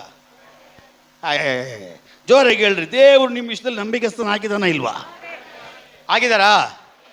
ಈಗ ನಾವೆಲ್ಲ ಹೆಂಗೆ ಗೊತ್ತಾ, ನಮ್ಮ ವಿಷಯದಲ್ಲಿ ಯಾರು ನಂಬಿಕಸ್ಥರಾಗಿರಲ್ಲ ಅವ್ರಿಗೆ ನಾವು ನಂಬಿಕಸ್ಥರಾಗಿರ್ತೀವಿ.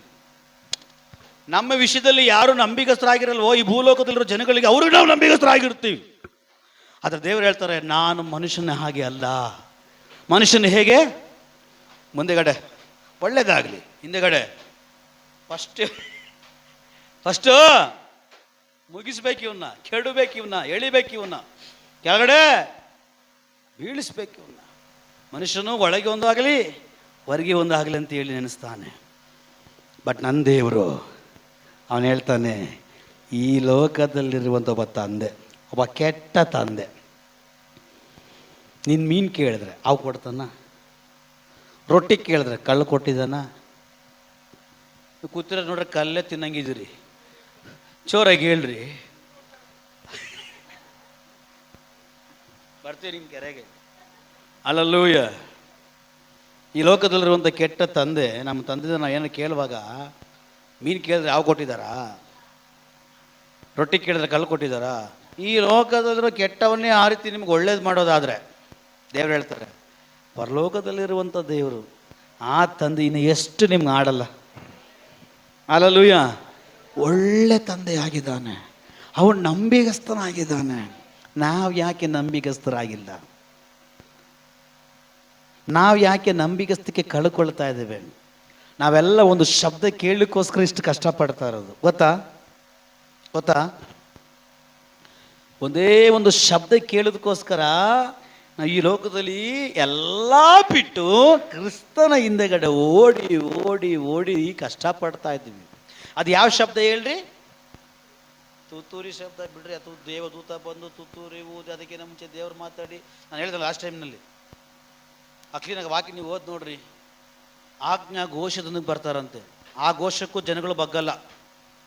ಆಮೇಲೆ ತುತ್ತೂರಿ ಓದೋದು, ಅದಕ್ಕೂ ಜನಗಳು ಬಗ್ಗಲ್ಲ. ಕೆಲವು ಜನರು ನಿದ್ದೆ ಮಾಡ್ತಾ ಇರ್ತಾರೆ, ತುತ್ತೂರಿ ಶಬ್ದ ಕೇಳಿದ್ರು ಅವಾಗ ದೇವದೂತ ಬಂದು ಮೇಲೆ ಮಲಗಿದೆ. ಇನ್ನ ಕ್ಲೀನಾಗ ವಾಕ್ಯ ಓದ್ರಿ, ಪಟ್ಟಣ ತೆಗಿಬೇಕಾ ವಾಕ್ಯ, ಕೊಲಸದಲ್ಲಿದೆ ವಾಕ್ಯ. ಅಲ್ಲಲ್ಲೂಯ್ಯ. ಆಜ್ಞಾ ಘೋಷದೊಂದಿಗೂ ಥೆಸಲೋನಿಕದಲ್ಲ ಕೊಲಸದಲ್ಲ ಬರ್ತದೆ ನೋಡ್ರಿ. ಆಜ್ಞಾ ಘೋಷದೊಂದಿಗೆ ಬರ್ತಾರಂತೆ. ಆ ಘೋಷಕ್ಕೂ ಕೆಲ ಜನರು ಎತ್ತಲ್ಪಡ್ತಾರೆ, ಕೆಲ ಜನರು ಫುಲ್ ಮಂಕಾಗ್ಬಿಟ್ಟಿರ್ತಾರೆ. ಆವಾಗ ಕಿವಿ ಹತ್ರ ಪೀಪಿ ಊದೋದು. ಯಾವುದು? ತುತ್ತೂರಿ. ಏನಂತಲ್ಲಿ? ಮಂಡು ಕಿವಿಯೇ ಮಂಡು ಜನ್ಮವೇ, ಬರವಣಿಗೆ ಬಂದಾಯಿತು ಬರೋದಿಲ್ಲವೇ ಅಂತ ತುತ್ತೂರಿ ಶಬ್ದ ಆಗ್ತದೆ. ಅದ್ರಲ್ಲಿ ಕೆಲವು ಜನ ಎತ್ತಲ್ಪಡ್ತಾರೆ, ಕೆಲವು ಜನರು ಇನ್ನ ಕಾಡ ನಿದ್ರೆಗೆ ಹೋಗ್ಬಿಟ್ಟಿರ್ತಾರೆ. ಅಂಥವ್ರಿಗೆ ದೇವದೂತ ಬಂದು ತಟ್ಟೋದು. ಏನಂತೇಳಿ? ಆಜ್ಞಾ ಘೋಷಣೆ ಆಯಿತು, ಎರಡನೇದಾಗಿ ತುತ್ತೂರಿ ಶಬ್ದನೂ ಆಯಿತು, ಮೂರನೇದಾಗಿ ನಾನು ಬಂದಿದ್ದೀನಿ ಎದ್ದೇಳು ಹೋಗೋಣ. ಅದರಲ್ಲಿ ಸ್ವಲ್ಪ ಜನ ಹೋಗ್ತಾರೆ, ಕೆಲವು ಜನರು ಅಯ್ಯ ಸುಮ್ಮನೆ ಯಾರಪ್ಪ ಇನ್ನು ಏನನ್ನ ಮಾಡ್ಬೇಕಂತ ಬಿಡ್ತಾರೆ. ಅಲ್ಲಲ್ಲೂಯ್ಯ. ಆ ಶಬ್ದ ಬೇರೆ. ನಾವು ಇಷ್ಟೆಲ್ಲ ಕಷ್ಟಪಡ್ತಾ ಇರೋದು ಎಲ್ಲವನ್ನು ತೊರೆದು, ಲೋಕವನ್ನು ತೊರೆದು, ಎಲ್ಲ ಕಾರ್ಯಗಳನ್ನು ತೊರೆದು ನಾವು ಕ್ರಿಸ್ತನಲ್ಲಿ ರಕ್ಷಣೆ ಒಂದು ಕ್ರಿಸ್ತನ ಮಾರ್ಗದಲ್ಲಿ ನಡೆದು ಇಷ್ಟು ಕಷ್ಟಗಳು ಅನುಭವಿಸೋದು ಏನಕ್ಕೋಸ್ಕರ ಗೊತ್ತಾ? ಒಂದೇ ಒಂದು ಶಬ್ದ ಕೇಳೋಕ್ಕೋಸ್ಕರ. ಅದು ಯಾವ ಶಬ್ದ ಗೊತ್ತಾ? ಬಲೆ ನಂಬಿಗಸ್ತ ಆಳೆ ಧನಿಯ ಸೌಭಾಗ್ಯವನ್ನು ಬಂದು ಸೇರು ಅಂತ ಹೇಳು ಒಂದೇ ಒಂದು ಶಬ್ದ ಕೇಳೋಕ್ಕೋಸ್ಕರನೇ ಸೇವಕರುಗಳು ಒಡಿಸ್ಕೊಂಡು ಬಡಿಸ್ಕೊಂಡು ರಕ್ತ ಸಾಕ್ಷಿಗಳಾಗಿ ಅವರ ಜೀವನ ತ್ಯಾಗ ಮಾಡಿ ರೀ. ಸೇವಕರುಗಳು ಕೆಲಸಕ್ಕೆ ಹೋದ್ರೆ ಒಳ್ಳೆ ಸಂಬಳ ರೀ, ಆದರೂ ಅವುಗಳನ್ನೆಲ್ಲ ಬಿಟ್ಟು ಬಾಯಿ ಕಟ್ಟಿ, ಹೊಟ್ಟೆ ಕಟ್ಟಿ, ದೇಹ ಕಟ್ಟಿ, ಎಲ್ಲವನ್ನ ಕಟ್ಟಿ ಕ್ರಿಸ್ತನಿಗಾಗಿ ಯಾಗೊತ್ತಾ ಓಡ್ತಾ ಇರೋದು? ಇದೆಲ್ಲ ಶಾಶ್ವತವೆಲ್ಲ, ಇದೆಲ್ಲ ಹೊಂಟೋಗುತ್ತೆ, ಇದೆಲ್ಲ ಅಳಿದೋಗುತ್ತೆ, ಇದೆಲ್ಲ ಒಟ್ಟಿನಂತೆ ಗಾಳಿ ಪಡ್ಕೊಂಡು ಹೋಗುವ ಹಾಗೆ ಎಲ್ಲ ಪಡ್ಕೊಂಡು ಹೋಗುತ್ತೆ. ಶಾಶ್ವತವಾಗಿ ನಿಲ್ಲದೊಂದೇ ಒಂದು, ಅದು ನಿತ್ಯ ಜೀವ, ಅದು ರಕ್ಷಣೆ, ಅದು ಸ್ವರ್ಗ, ಅದು ಯೇಸು. ಅದಕ್ಕೆ ಯೇಸು ಹೇಳ್ತಾರೆ, ನಾನಿರುವ ಜಾಗದಲ್ಲಿ ನೀವಿರ್ಬೇಕು. ಅಲ್ಲೂಯ್ಯ. ಯೇಸು ಹೇಳಿದ್ರ ಇಲ್ವಾ? ಏನಂತ ಹೇಳಿದ್ರು? ನಾನಿರೋ ಜಾಗದಲ್ಲಿ ಇದ್ದೀರಾ? ಇವತ್ತು ಟ್ರ್ಯಾಕ್ ಚೇಂಜ್ ಆಗಿದೆಯಾ? ಇದ್ದೀರಾ ಇಲ್ವಾ? ಇದ್ದೀರಾ? ಇರೋರಿಗಾಗಿ ದೇವ್ರಿಗೆ ಸ್ತೋತ್ರ.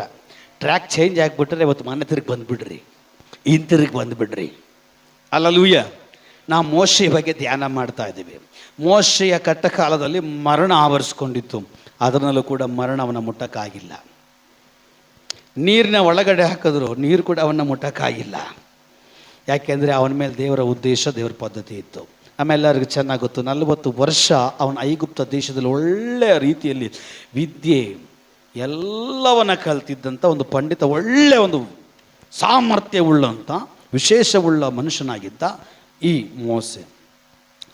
ಆಮೇಲೆ ಕೆಲವು ದಿನಗಳಾದ್ಮೇಲೆ ಗೊತ್ತಾಗುತ್ತೆ, ಈ ಇಸ್ರಾಯೇಲ್ ಜನರೆಲ್ಲ ನಮ್ಮ ಜನರೇ, ಇವರೆಲ್ಲ ನಮ್ಮ ಅಣ್ಣ ತಮ್ಮಂದಿರೇ, ಇವರೆಲ್ಲ ನಮ್ಮವರೇ ಅಂತೇಳಿ. ಆಮೇಲೆ ಅವರ ಜನರಿಗೂ ಐಗುಪ್ತದವರಿಗೂ ಒಂದು ಜಗಳ ಆಗುತ್ತೆ. ಆ ಜಗಳದಲ್ಲಿ ಮೋಶೆಗೆ ಕೋಪ ಬರುತ್ತೆ. ಅಲ್ಲಿ ಅವನ ಹೊಡಿತಾನೆ, ಅವನು ಸತ್ತೋಗ್ತಾನೆ. ಅವನು ತೆಗೆದುಕೊಂಡೋಗ್ಬಿಟ್ಟು ಮೊರಳಲ್ಲಿ ಮುಚ್ಚಿಡ್ತಾನೆ. ಅದು ಯಾರೋ ನೋಡ್ಬಿಡ್ತಾರೆ. ನೋಡ್ಬಿಟ್ಟು ನೆಕ್ಸ್ಟ್ ಬಂದು ಹೇಳ್ತಾರೆ, ನೆಕ್ಸ್ಟ್ ಜಗಳ ಆಗ್ತಾ ಇರ್ತದೆ, ಜಗಳ ಮಾಡಬೇಡ್ರಪ್ಪ ಅಂತ ಮೋಸೆ ಹೋಗ್ತಾನೆ. ನೆನ್ನೆ ಕೊಂದ್ಬಿಟ್ಟು ಬಂದಲ್ಲ, ನಮ್ಗೆ ಗೊತ್ತಿಲ್ಲ ಅಂದ್ಕೊಂಡಿದ್ಯಾ ಅಂತ ಹೇಳಿದಷ್ಟು ಇವ್ನು ಭಯ ಬಂದ್ಬಿಡ್ತು. ಇವ್ರಿಗೆಲ್ಲ ಗೊತ್ತಾಗ್ಬಿಟ್ಟಿದೆ, ಹೋಗಿ ರಾಜನಿಗೆ ಹೇಳ್ಬಿಡ್ತಾರೆ ಅಂತ ಹೇಳಿಬಿಟ್ಟು ಇವನೇನು ಮಾಡ್ತಾನೆ, ಆ ಊರ ದೇಶವನ್ನು ಬಿಟ್ಟು ಪಟ್ ಅಂತ ಓಡೋಕ್ಕೆ ಸ್ಟಾರ್ಟ್ ಮಾಡ್ತಾನೆ. ಪಟ್ಟಂತ ಓಡೋಕ್ಕೆ ಸ್ಟಾರ್ಟ್ ಮಾಡ್ತಾನೆ. ಯಾವ ಊರಿಗೆ? ಬೇಡ ಇಲ್ಲ, ಒಳ್ಳೇದು ಕೇಳಿದ್ರು, ಒಳ್ಳೇದು ಸಮಯ ಇಲ್ಲ, ಅದಕ್ಕೆ ನಾನು ಹಂಗೆ ಓಡ್ತಾ ಇದ್ದೀನಿ. ನಾನು ವಾಕ್ಯ ಕ್ಲೀನಾಗಿ ಓಸ್ಬಿಟ್ಟು ನಾನು ಹೋಗ್ತಾ ಇದ್ದೀನಿ. ಅಲ್ಲೂಯ್ಯ, ಮಿದ್ಯಾನ್ರ ದೇಶಕ್ಕೆ ಮೋಶೆ ಓಡೊಂಡೋಗ್ತಾನೆ. ಅಲ್ಲಿ ಹೋದ್ಮೇಲೆ ಅಲ್ಲಿ ಯಾರು ಸಿಗ್ತಾರೆ? ಇತ್ರೋನು, ತನ್ನ ಮಾವನಾಗಿರೋ ಇತ್ರೋನು ಸಿಗ್ತಾನೆ. ಮದುವೆ ಆಗುತ್ತೆ. ಅವ್ರ ಮಾವನ ಕುರಿಗಳನ್ನು ಮೇಯಿಸ್ತಾ ಇರ್ತಾನೆ. ಹಾಗೇ ಮೇಯಿಸ್ಕೊಂಡಿರುವಾಗ ಅಲ್ಲೊಂದು 40 ವರ್ಷ ಹೋಗ್ತದೆ. 40 ವರ್ಷ ಐಗುಪ್ತ ದೇಶದಲ್ಲಿ, 40 ವರ್ಷ ಕುರಿಗಳನ್ನು, ಹೆಂಡತಿ ಮಕ್ಕಳು, ಕುಟುಂಬ ಸಂಸಾರ ನಡೆಸೋ ವಿಷಯದಲ್ಲಿ ಟೋಟಲ್ 80 ವರ್ಷ. ಅಲ್ಲೂಯ್ಯ, ಇನ್ನು 40 ವರ್ಷ ನೋಡ್ರಿ, 80 ವರ್ಷದ ಮುತ್ಕನ್ನ ದೇವ್ರು ಉಪಯೋಗಿಸ್ತಾ ಇದ್ದಾರೆ ಅಂದರೆ ನಮ್ಮನ್ನು ಉಪಯೋಗಿಸಲ್ವಾ? 80 ವರ್ಷದ ತಾತನ್ನ ದೇವ್ರು ಬಲಪಡಿಸಿ ಐಗುಪ್ತ ದೇಶದಿಂದ ಕನಾನ್ ದೇಶದವರೆಗೂ ನಡೆಸಿದ್ದಾರೆ ಅಂದರೆ ಗ್ರೇಟ್ ಅಲ್ವಾ? ಅಲ್ಲೂಯ್ಯ, ಆ ಮಹಿಮೆ ಇವತ್ತಿಗೂ ಬದಲಾಗಿಲ್ಲ, ಆ ಶಕ್ತಿ ಇವತ್ತಿಗೂ ಬದಲಾಗಿಲ್ಲ, ಆ ಮಹತ್ವ ಇವತ್ತಿಗೂ ಬದಲಾಗಿಲ್ಲ. ನಿನ್ನೆ ಇದ್ದ ಹಾಗೆ, ಇವತ್ತು ಇದ್ದ ಹಾಗೆ, ನಾಳೆ ಇರುವ ಹಾಗೆ, ನಿತ್ಯ ನಿರಂತರವು ನನ್ನ ದೇವರು ಹಾಗೇ ಇರುವಂಥ ದೇವರು. ಒಂದು ವೇಳೆ ನೀನು ಬದಲಾಗ್ಬೋದು, ನಿನ್ನ ಸ್ವಭಾವ ಬದಲಾಗ್ಬೋದು, ನಿನ್ನ ನಡವಳಿಕೆ ಬದಲಾಗ್ಬೋದು, ನಿನ್ನ ತೀರ್ಮಾನ ಬದಲಾಗ್ಬೋದು, ಬಟ್ ನಿನ್ನ ಕರೆದಂಥ ದೇವರ ತೀರ್ಮಾನ, ಅವನ ಆಲೋಚನೆ ಯಾವತ್ತಿಗೂ ನಿನ್ನ ವಿಷಯದಲ್ಲಿ ಅದು ಬದಲಾಗಲ್ಲ, ಅದು ಚೇಂಜ್ ಆಗಲ್ಲ. ವಯಸ್ಸಲ್ಲ ಆಯಿತು, ಕುರಿಗಳು ಮೇಯಿಸ್ಕೊಂಡಿರೋ ಟೈಮ್ನಲ್ಲಿ ಆಲೋಚನೆ ಬರ್ತದೆ, ಹಾಗೇ ಒಂದು ಬೆಟ್ಟದ ಹಿಂದ್ಗಡೆ ಹೋಗಬೇಕು ಅಂತ. ಬೆಟ್ಟದ ಹಿಂದ್ಗಡೆ ಹಿಂಗೆ ನಡ್ಕೊಂಡು ಹೋಗ್ತಾ ಇರಬೇಕಾದ್ರೆ ಏನೋ ಒಂದು ಆಶ್ಚರ್ಯ ನೋಡ್ತಾನೆ. ಅದೇನಪ್ಪ ಅಂದ್ರೆ ಮುಳ್ಳಿನ ಪೊದೆ. ಈ ಪೊದೆ ಬೆಂಕಿಲಿ ಭಯಂಕರ ಉರಿತಾ ಇದೆ, ದಗ ದಗ ದಗ ದಗ ಅಂತ. ಆದರೆ ಆ ಗಿಡ ಮಾತ್ರ ಸುಡ್ತಾ ಇಲ್ಲ. ಇವನು 5 ನಿಮಿಷ ನೋಡ್ದ, 10 ನಿಮಿಷ ನೋಡ್ದ, ಇಲ್ಲಿ ಏನೋ ಸಮಥಿಂಗ್ ನಡೀತಾ ಇದೆಯಲ್ಲ, ಇದು ನೋಡಬೇಕಲ್ಲ ಅಂತೇಳಿ ಮೊದಲು ಒಂದು ತೀರ್ಮಾನ ಮಾಡ್ತಾ ಇದ್ದಾನೆ. ಏನು ತೀರ್ಮಾನ ಹೇಳ್ರಿ? ಒಂದು ತೀರ್ಮಾನ ತೆಗೆದುಕೊಳ್ತಾ ಇದ್ದಾನೆ, ಒಂದು ತೀರ್ಮಾನ ಮಾಡ್ತಾ ಇದ್ದಾನೆ. ಅದು ಯಾವ ತೀರ್ಮಾನ ಗೊತ್ತಾ? ಅವನು ಅವನ ದಾರಿಯನ್ನು ಬಿಟ್ಟನು. ಅರ್ಥ ಆಗಿಲ್ಲ? ಇದು ಸ್ವಲ್ಪ ಕಷ್ಟ ಫಸ್ಟ್, ಅದಕ್ಕೆ ನಾನು ಸ್ತೋತ್ರ ಹೇಳಲ್ಲ. ಆ ಥರ ದಾರಿಯೆಲ್ಲ ಬಿಡೋಕ್ಕಾಗಲ್ಲ ಫಸ್ಟ್. ಬೇರೆ ಏನಾದ್ರು ಕುರ್ಕು ಒಳ್ಳಿದೆಯಾ ಹೇಳ್ರಿ? ಕುರ್ಕು ಮುರುಕು ಎಲ್ಲ ದೇವ್ರ ಹತ್ರ ಇಲ್ಲ, ಒಂದೇ ಬಳಿ. ಅಲ್ಲೆಲೂಯ್ಯ, ನಾ ದಾರಿ ರಹದಾರಿ ಅಂತ ಹೇಳ್ತಾರಲ್ಲ ದೇವ್ರು, ಹಂಗೆ. ಅಲ್ಲೆಲೂಯ್ಯ, ಬೇಕಾ ಕುರ್ಕು ಬಳಿ? ಬೇಕಾ? ಕುರುಕೋಳಿ ಅಂದ್ರೆ ಏನು? ಅಡ್ಡದಾರಿ. ಕುರುಕೋಳಿ ಅಂದ್ರೆ ರೋಡ್ ಬಿಟ್ಟು ಶಾರ್ಟ್ ಕಟ್. ಇವತ್ತು ಸೈತನ ಜಾಸ್ತಿ ಜನರಿಗೆ ತೋರಿಸ್ತಾರೆ ಶಾರ್ಟ್ ಕಟ್. ಅಲ್ಲೂಯ್ಯ, ದೇವ್ರು ಹೇಳ್ತಾರೆ ಶಾರ್ಟ್ ಕಟ್ ಎಲ್ಲ ನಡೆಯಲ್ಲ, ನಾನೇ ಸತ್ಯ, ನಾನೇ ಮಾರ್ಗ, ನಾನೇ ಜೀವ. ಹಲೋ, ಶಾರ್ಟ್ ಕಟ್ ಎಲ್ಲ ನಡೆಯಲ್ಲ, ನಾನೇ ಸತ್ಯ. ಎರಡನೇದಾಗಿ ಅವರೊಂದು ಮಾರ್ಗ ಇಟ್ಟಿದ್ದಾರೆ, ಆ ಮಾರ್ಗದಲ್ಲೇ ನಡಿಬೇಕು. ಆ ಮಾರ್ಗದಲ್ಲಿ ನಡಿಬೇಕಾದ್ರೆ ನಿನ್ನ ಮಾರ್ಗ ಬಿಡಬೇಕು. ಈ ದಾರಿಯಲ್ಲಿ ನಡಿಬೇಕಾದ್ರೆ ನಿನ್ನ ದಾರಿ ಬಿಡಬೇಕು. ಈ ದೇವ್ರು ನೋಡ್ಬೇಕಾದ್ರೆ ನಿಂದೆಲ್ಲ ಬಿಡಬೇಕು. ಇಲ್ಲೇ ಇದ್ದೀರಾ? ಇಲ್ಲೇ ಇದ್ದೀರಾ? ತಯಾರಾಗ್ತಾ ಇದ್ದೀರಾ? ಅಲ್ಲೂಯ್ಯ, ಈಗ ನಾವು ದೇವರ ನೋಡಬೇಕು. ದೇವರು ನೋಡೋರು ಯಾರಾಗಿರ್ಬೇಕಂತೆ? ರಾಜನ ಮಕ್ಕಳಾಗಿರ್ಬೇಕಾ? ಮಂತ್ರಿ ಮಕ್ಕಳಾಗಿರ್ಬೇಕಾ? ಸಿದ್ದರಾಮಯ್ಯನ ಮಕ್ಕಳಾಗಿರ್ಬೇಕು? ಹೇಳ್ರಿ. ದೇವ್ರು ನೋಡ್ಬೇಕಾದ್ರೆ ನಾವೇನಾಗಿರ್ಬೇಕು? ದೇವ್ರ ಮಕ್ಕಳಾಗಿದ್ರೆ ಸಾಕು. ಅಲ್ಲೂಯ್ಯ, ನಾವು ದೇವ್ರು ನೋಡ್ಬೇಕಾದ್ರೆ ದೇವ್ರ ಮಕ್ಕಳಾಗಿರ್ಬೇಕು. ಎರಡನೇದಾಗಿ ಪರಿಶುದ್ಧತೆ ಇಲ್ಲದೆ ನಾವು ದೇವರನ್ನ ದರ್ಶಿಸುವುದಕ್ಕೂ ದೇವರನ್ನ ನೋಡುವುದಕ್ಕೂ ಸಾಧ್ಯವಿಲ್ಲ. ಮೋಶೆಗೆ ಗೊತ್ತಾಯ್ತು, ನಾನು ಈ ಅದ್ಭುತವನ್ನ ನೋಡಬೇಕಾದ್ರೆ, ಈ ಆಶ್ಚರ್ಯವನ್ನ ನೋಡಬೇಕಾದ್ರೆ, ಈ ಮಹಿಮೆಯನ್ನು ನೋಡಬೇಕಾದ್ರೆ, ಈ ಕೃಪೆಯನ್ನು ನೋಡಬೇಕಾದ್ರೆ ನನ್ನ ದಾರಿಯಲ್ಲಿ ಆಗಲ್ಲ, ನನ್ನ ದಾರಿ ಬಿಡಬೇಕು. ಹಲ್ಲೆಲೂಯಾ. ಮೋಶೆ ಗೊತ್ತಾಯ್ತು, ನಮಗೆ ಗೊತ್ತಾಗ್ತಾ ಇಲ್ಲ. ಮೋಶೆಗೆ ಅವಾಗ ಅಭಿಷೇಕ ಇಲ್ಲ, ಅವಾಗ ಅಷ್ಟೊಂದು ದೇವರಾತ್ಮ ಇಲ್ಲ. ಮೋಶೆ ಗೊತ್ತಾಗ್ತಾ ಇದೆ. ಬಟ್ ನಮಗೇನಿದೆ? ದೇವರ ವಾಕ್ಯ ಇದೆ, ಹಳೆ ಒಡಂಬಡಿಕೆ ಹೊಸ ಒಡಂಬಡಿಕೆ ಎರಡೂ ಇದೆ, ಅಭಿಷೇಕ ಇದೆ, ದೇವರಾತ್ಮ ಇದೆ. ಎಲ್ಲ ಇದ್ರೂ ಕೂಡ ನಮಗೆ ಗೊತ್ತಾಗ್ತಾ ಇಲ್ಲ. ನಮಗೆ ಹಲ್ಲೆಲೂಯಾ. ದೇವರು ಇವತ್ತು ಮಾತಾಡ್ತಾ ಇದ್ದಾರೆ, ಪರಿಶುದ್ಧತೆ ಇಲ್ಲದೆ ನೀನು ದೇವರು ನೋಡ್ಲಿಕ್ಕೆ ಸಾಧ್ಯ ಇಲ್ಲ. ನಿಜನಾ? ಇವಾಗೇ ನಿನ್ನ ಕೈಯಲ್ಲಿ ನೋಡಕ್ ಆಗ್ತಾ ಇಲ್ಲ. ಆದ್ಮೇಲೆ ಪರಿಶುದ್ಧತೆ ಇಲ್ಲದೆ ಇವಾಗಲೇ ನಿನ್ನ ಕೈಯಲ್ಲಿ ದೇವರನ್ನ ನೋಡ್ಲಿಕ್ಕೆ ಆಗ್ತಾ ಇಲ್ಲ ಅಂದ್ರೆ ಒಂದು ದಿನ ಬರ್ಲಿಕ್ಕಾಗಿ ಹೋಗ್ತಾ ಇದೆ. ಇದು ಯಾವ ದಿನ? ನನ್ನ ದೇವರು ರಹಸ್ಯವಾಗಿ ಹಿಡಿದು ಬರೋ ದಿನ. ಒಂದು. ಮೂರನೇ ಬರೋಣ. ಎರಡನೇ ಬರಣದಲ್ಲಿ ರಹಸ್ಯವಾಗಿ ಬರ್ತಾರೆ, ಮೂರನೇ ಬರಣದಲ್ಲಿ ಎಲ್ಲರೂ ನೋಡುವ ಹಾಗೆ ಬರ್ತಾರಂತೆ. ಅರ್ಥ ಆಗ್ತಾ ಇದೆಯಾ? ಎಲ್ಲರೂ ನೋಡುವ ತಕ್ಕ ಹಾಗೆ ಹಿಡಿದು ಬರ್ತಾರಂತೆ.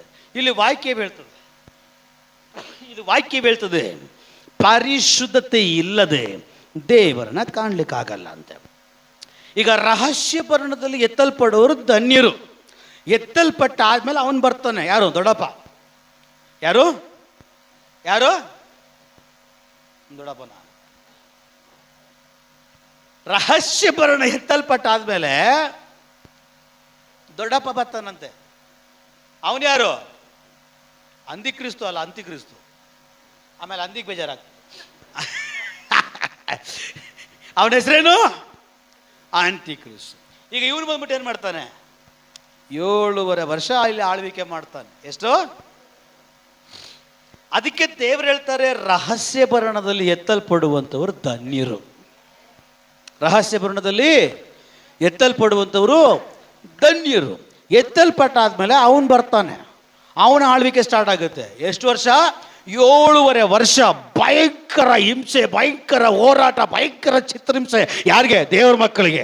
ಅವನಿಗೆ ಯಾರು ಅಡ್ಡ ಬೀಳ್ತಾರೋ ಅವ್ರಿಗೆ ಹಿಂಸೆ ಇಲ್ಲ. ಅವನಿಗೆ ಯಾರು ಅಡ್ಡ ಬಿದ್ದು ನಮಸ್ಕಾರ ಮಾಡ್ತಾರೋ ಅವ್ರಿಗೆಲ್ಲ ಸಿಗುತ್ತೆ. ಬಟ್ ಆ ಟೈಮಲ್ಲಿ ಅವನಿಗೆ ಅಡ್ಡ ಬಿದ್ದಿಲ್ಲ ಅಂದ್ರೆ, ಅವನೇ ದೇವ್ರು ಅಂತೇಳಿ ಸ್ವೀಕಾರ ಮಾಡಿಲ್ಲ ಅಂದ್ರೆ ಭಯಂಕರ ಹಿಂಸೆ. ಆ ಹಿಂಸೆಯಲ್ಲಿ ನೀನು ತಪ್ಪಿಸ್ಕೊಳ್ಬೇಕಾದ್ರೆ ಈಗ ದೇವ್ರು ನೀನು ನೋಡಬೇಕು. ಅಯ್ಯೋ, 3 ಜನ ಮಾತ್ರ ಅರ್ಥ ಆಯ್ತು. 3 ಜನಕ್ಕೆ ಮಾತ್ರ ಅರ್ಥ ಆಯ್ತು. ಆ ಹಿಂಸೆಗೆ ನೀನು ಒಳಗಾಗಬಾರ್ದು. ಅದನ್ನ ತಪ್ಪಿಸಲ್ಪಡಬೇಕಂದ್ರೆ ಇವಾಗಿಂದಲೇ ನೀನು ದೇವರನ್ನ ನೋಡುವರಾಗಿರಬೇಕು, ದೇವರನ್ನ ದರ್ಶಿಸುವರಾಗಿರಬೇಕು. ನಿನ್ನ ಕಣ್ಣುಗಳು ದೇವರ ನೋಡುವರಾಗಿರಬೇಕು. ಅದಕ್ಕೆ ದೇವರ ವಾಕ್ಯ ಹೇಳ್ತದೆ, ನಾನು ಕಣ್ಣೆತ್ತಿ ಪರ್ವತಗಳ ಕಡೆಗೆ ನೋಡ್ತೇನೆ, ನನ್ನ ಸಹಾಯ ಎಲ್ಲಿಂದ ಬರ್ತದೆ? ಭೂಮಿ ಆಕಾಶಗಳನ್ನ ನಿರ್ಮಿಸಿದಂತ ದೇವರಿಂದಲೇ. ಇವತ್ತು ನೀನು ಪರ್ವತವನ್ನು ನೋಡಿಲ್ಲ ಅಂದ್ರೆ, ಏಸು ಬರುವಾಗ ಎಲ್ಲರೂ ಹೇಳ್ತಾರಂತೆ, ಆ ಪರ್ವತಕ್ಕೆ ನನ್ನ ಮೇಲೆ ಬೀಳು, ನನ್ನ ಮೇಲೆ ಬೀಳು. ಎದೆ ಎದೆ ಎದೆ ಪಡ್ಕಂತಾರೆ, ತಲೆ ತಲೆ ಹೊಡ್ಕಂತಾರೆ. ಯಾಕೆ? ನನ್ನ ಮೇಲೆ ಬೀಳು. ಯಾಕೆ ಅಂದ್ರೆ ನೋಡ್ಬೇಕಾದವ್ರನ್ನ ನೋಡ್ಬೇಕಾದ ಸಮಯದಲ್ಲಿ ನೋಡಕ್ಕಾಗಿಲ್ಲ. ಬಿಟ್ಟು ಬಿಟ್ಟು ಇವಾಗ ನನಗೆ ಸಿಗ್ತಾ ಇಲ್ಲ, ನೋಡಕ್ಕಾಗ್ತಾ ಇಲ್ಲ, ಇನ್ನು ನನ್ನ ಕೈಲಾಗಲ್ಲ. ಏ ಪರ್ವತವೇ, ಏ ಬೆಟ್ಟವೇ, ನನ್ನ ಮೇಲೆ ಬೀಳು. Hallelujah, hallelujah. ಮೋಶೆ ಬುದ್ಧಿವಂತನಾಗಿ ಬೆಟ್ಟದ ಒಳಗಡೆ ಹೋಗ್ಬಿಟ್ಟ. ಮೋಶೆ ಬುದ್ಧಿವಂತನಾಗ್ಬಿಟ್ಟು ಬೆಟ್ಟದ ಒಳಗಡೆ ಹೋಗ್ಬಿಟ್ಟ. ಹೋಗುವಾಗ ಹೇಗೋದ? ಹೋಗ್ಬೇಕಾರೆ ಹೆಂಗೋದ? ಆ ಒಂದು ಗಂಟು ಮೂಟೆ ಏನೇನಿತ ಎಲ್ಲ ಕಟ್ಟದ, ಎಲ್ಲ ಕಟ್ಬಿಟ್ಟು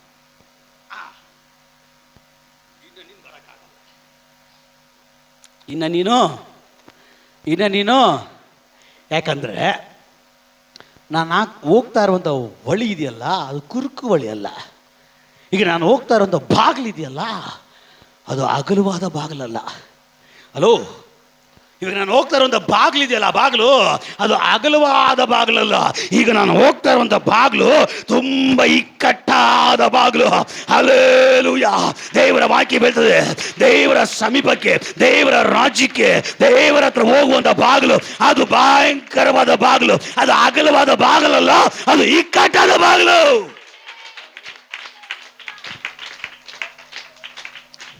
ನಿಜಾನ ಸುಳ್ಳ? ದೇವರ ರಾಜ್ಯಕ್ಕೆ ಹೋಗುವಂಥ ದಾರಿಯಲ್ಲಿರುವಂಥ ಬಾಗಿಲು ಯಾವ ರೀತಿ ಇದೆ? ಇಕ್ಕಟ್ಟಂದ್ರೆ ಹೆಂಗೆ? ಇಕ್ಕಟ್ಟು ಬಾಗಿಲು ಇದ್ದಾಳಪ್ಪ, ಕಿಟಕಿದೆ, ತಲೆಗೆ ಓಪನ್ ಆಗ್ಬಿಡೋದು. ಕೈ ಕೊಡು, ಕೈ ಕೊಟ್ರೆ ಕೈ ಕೊಡಲ್ಲ ಅಂತ್ಯ. ಹಲ್ಲೆಲೂಯಾ. ಈಗ ಈ ಮನುಷ್ಯ ಎಷ್ಟಪ್ಪ ಇದ್ದಾನೆ? ಎಷ್ಟಪ್ಪ ಇದ್ದಾರೆ? ಇಷ್ಟೇ ಬಾಗಿಲಿರೋದು. ಈ ಬಾಗಿಲು ಹೋಗ್ತಾರ ಇಲ್ವಾ? ಇವ್ರು ಮಾತ್ರ ಹೋಗಷ್ಟು ಬಾಗಿಲಿದೆ. ಹೋಗ್ತಾರ ಇಲ್ವಾ? ಹೋಗ್ತಾರ ಇಲ್ವಾ? ಎಲ್ಲಿಸ್ತಾರೆ ಬನ್ನಿ.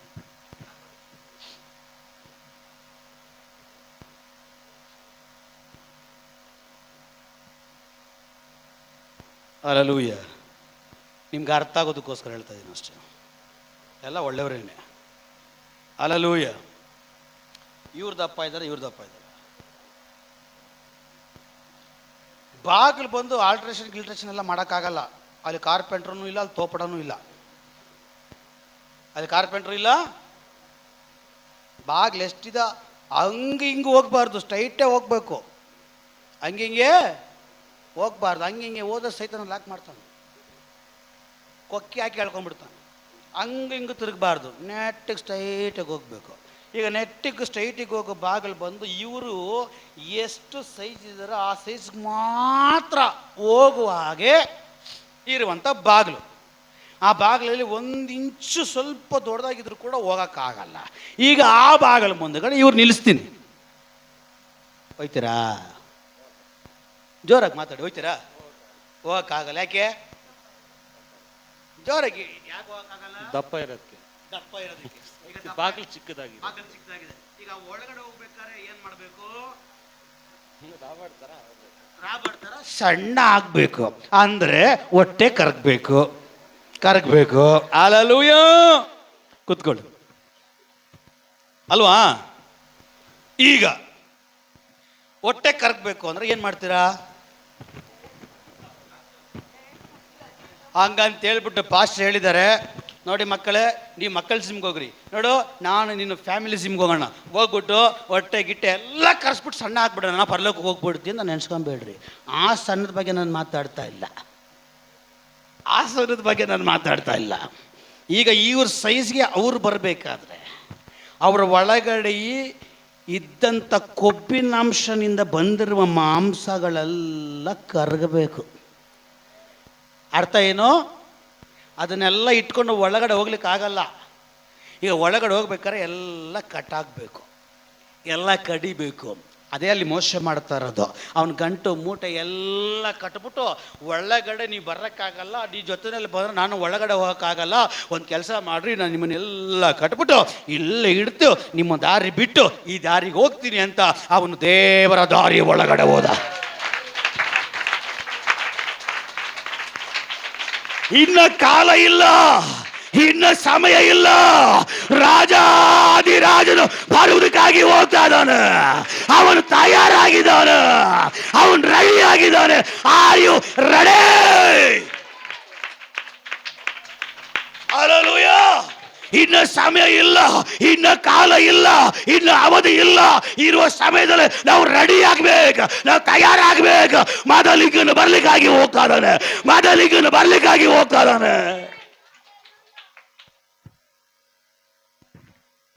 ಆ ದಪ್ಪಗೆ ಸಮಾನವಾಗಿರುವ ವಿಷಯ ಯಾವುದು?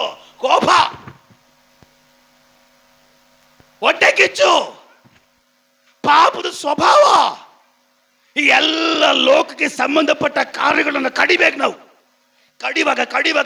ಕಡಿವಾಗ ಆ ಬಾಗಿಲಿನ ಒಳಗಡೆ ಹೋಗುವಷ್ಟು ಸಣ್ಣ ನೀನಾಗಿ ಮಾರ್ಪಡ್ತೀಯ. ಎಲ್ಲ ಇಟ್ಟುಕೊಂಡು ಎಲ್ಲ ಒತ್ತುಕೊಂಡು ಎಲ್ಲ ಒದ್ದುಕೊಂಡು ನಾನು ಆ ಬಾಗಿಲಲ್ಲಿ ಹೋಗ್ತೀನಿ ಅಂದ್ರೆ ಆಗಲ್ಲ, ಒಳಗಡೆ ಹೋಗ್ಲಿಕ್ಕೆ ಆಗಲ್ಲ. ನೀನು ಒಳಗಡೆ ಹೋಗ್ಬೇಕಾದ್ರೆ ಎಲ್ಲವನ್ನ ತ್ಯಜಿಸ್ಬೇಕು, ಲೋಕದ ಕಾರ್ಯಗಳನ್ನ ಬಿಡಬೇಕು, ಲೋಕದ ವಿಷಯಗಳನ್ನ ಬಿಡಬೇಕು, ಲೋಕದ ಎಲ್ಲ ಪದ್ಧತಿಗಳನ್ನ ಬಿಡಬೇಕು. ಅವನ ಪದ್ಧತಿ ಒಳಗಡೆ ಬರಬೇಕು, ಅವನ ನಿಯಮದ ಒಳಗಡೆ ಬರಬೇಕು, ಅವನ ಒಡಂಬಡಿಕೆ ಒಳಗಡೆ ಬರಬೇಕು, ಅವನ ಸಾನ್ನಿಧ್ಯದ ಮಹಿಮೆಯ ಒಳಗಡೆ ಬರಬೇಕು.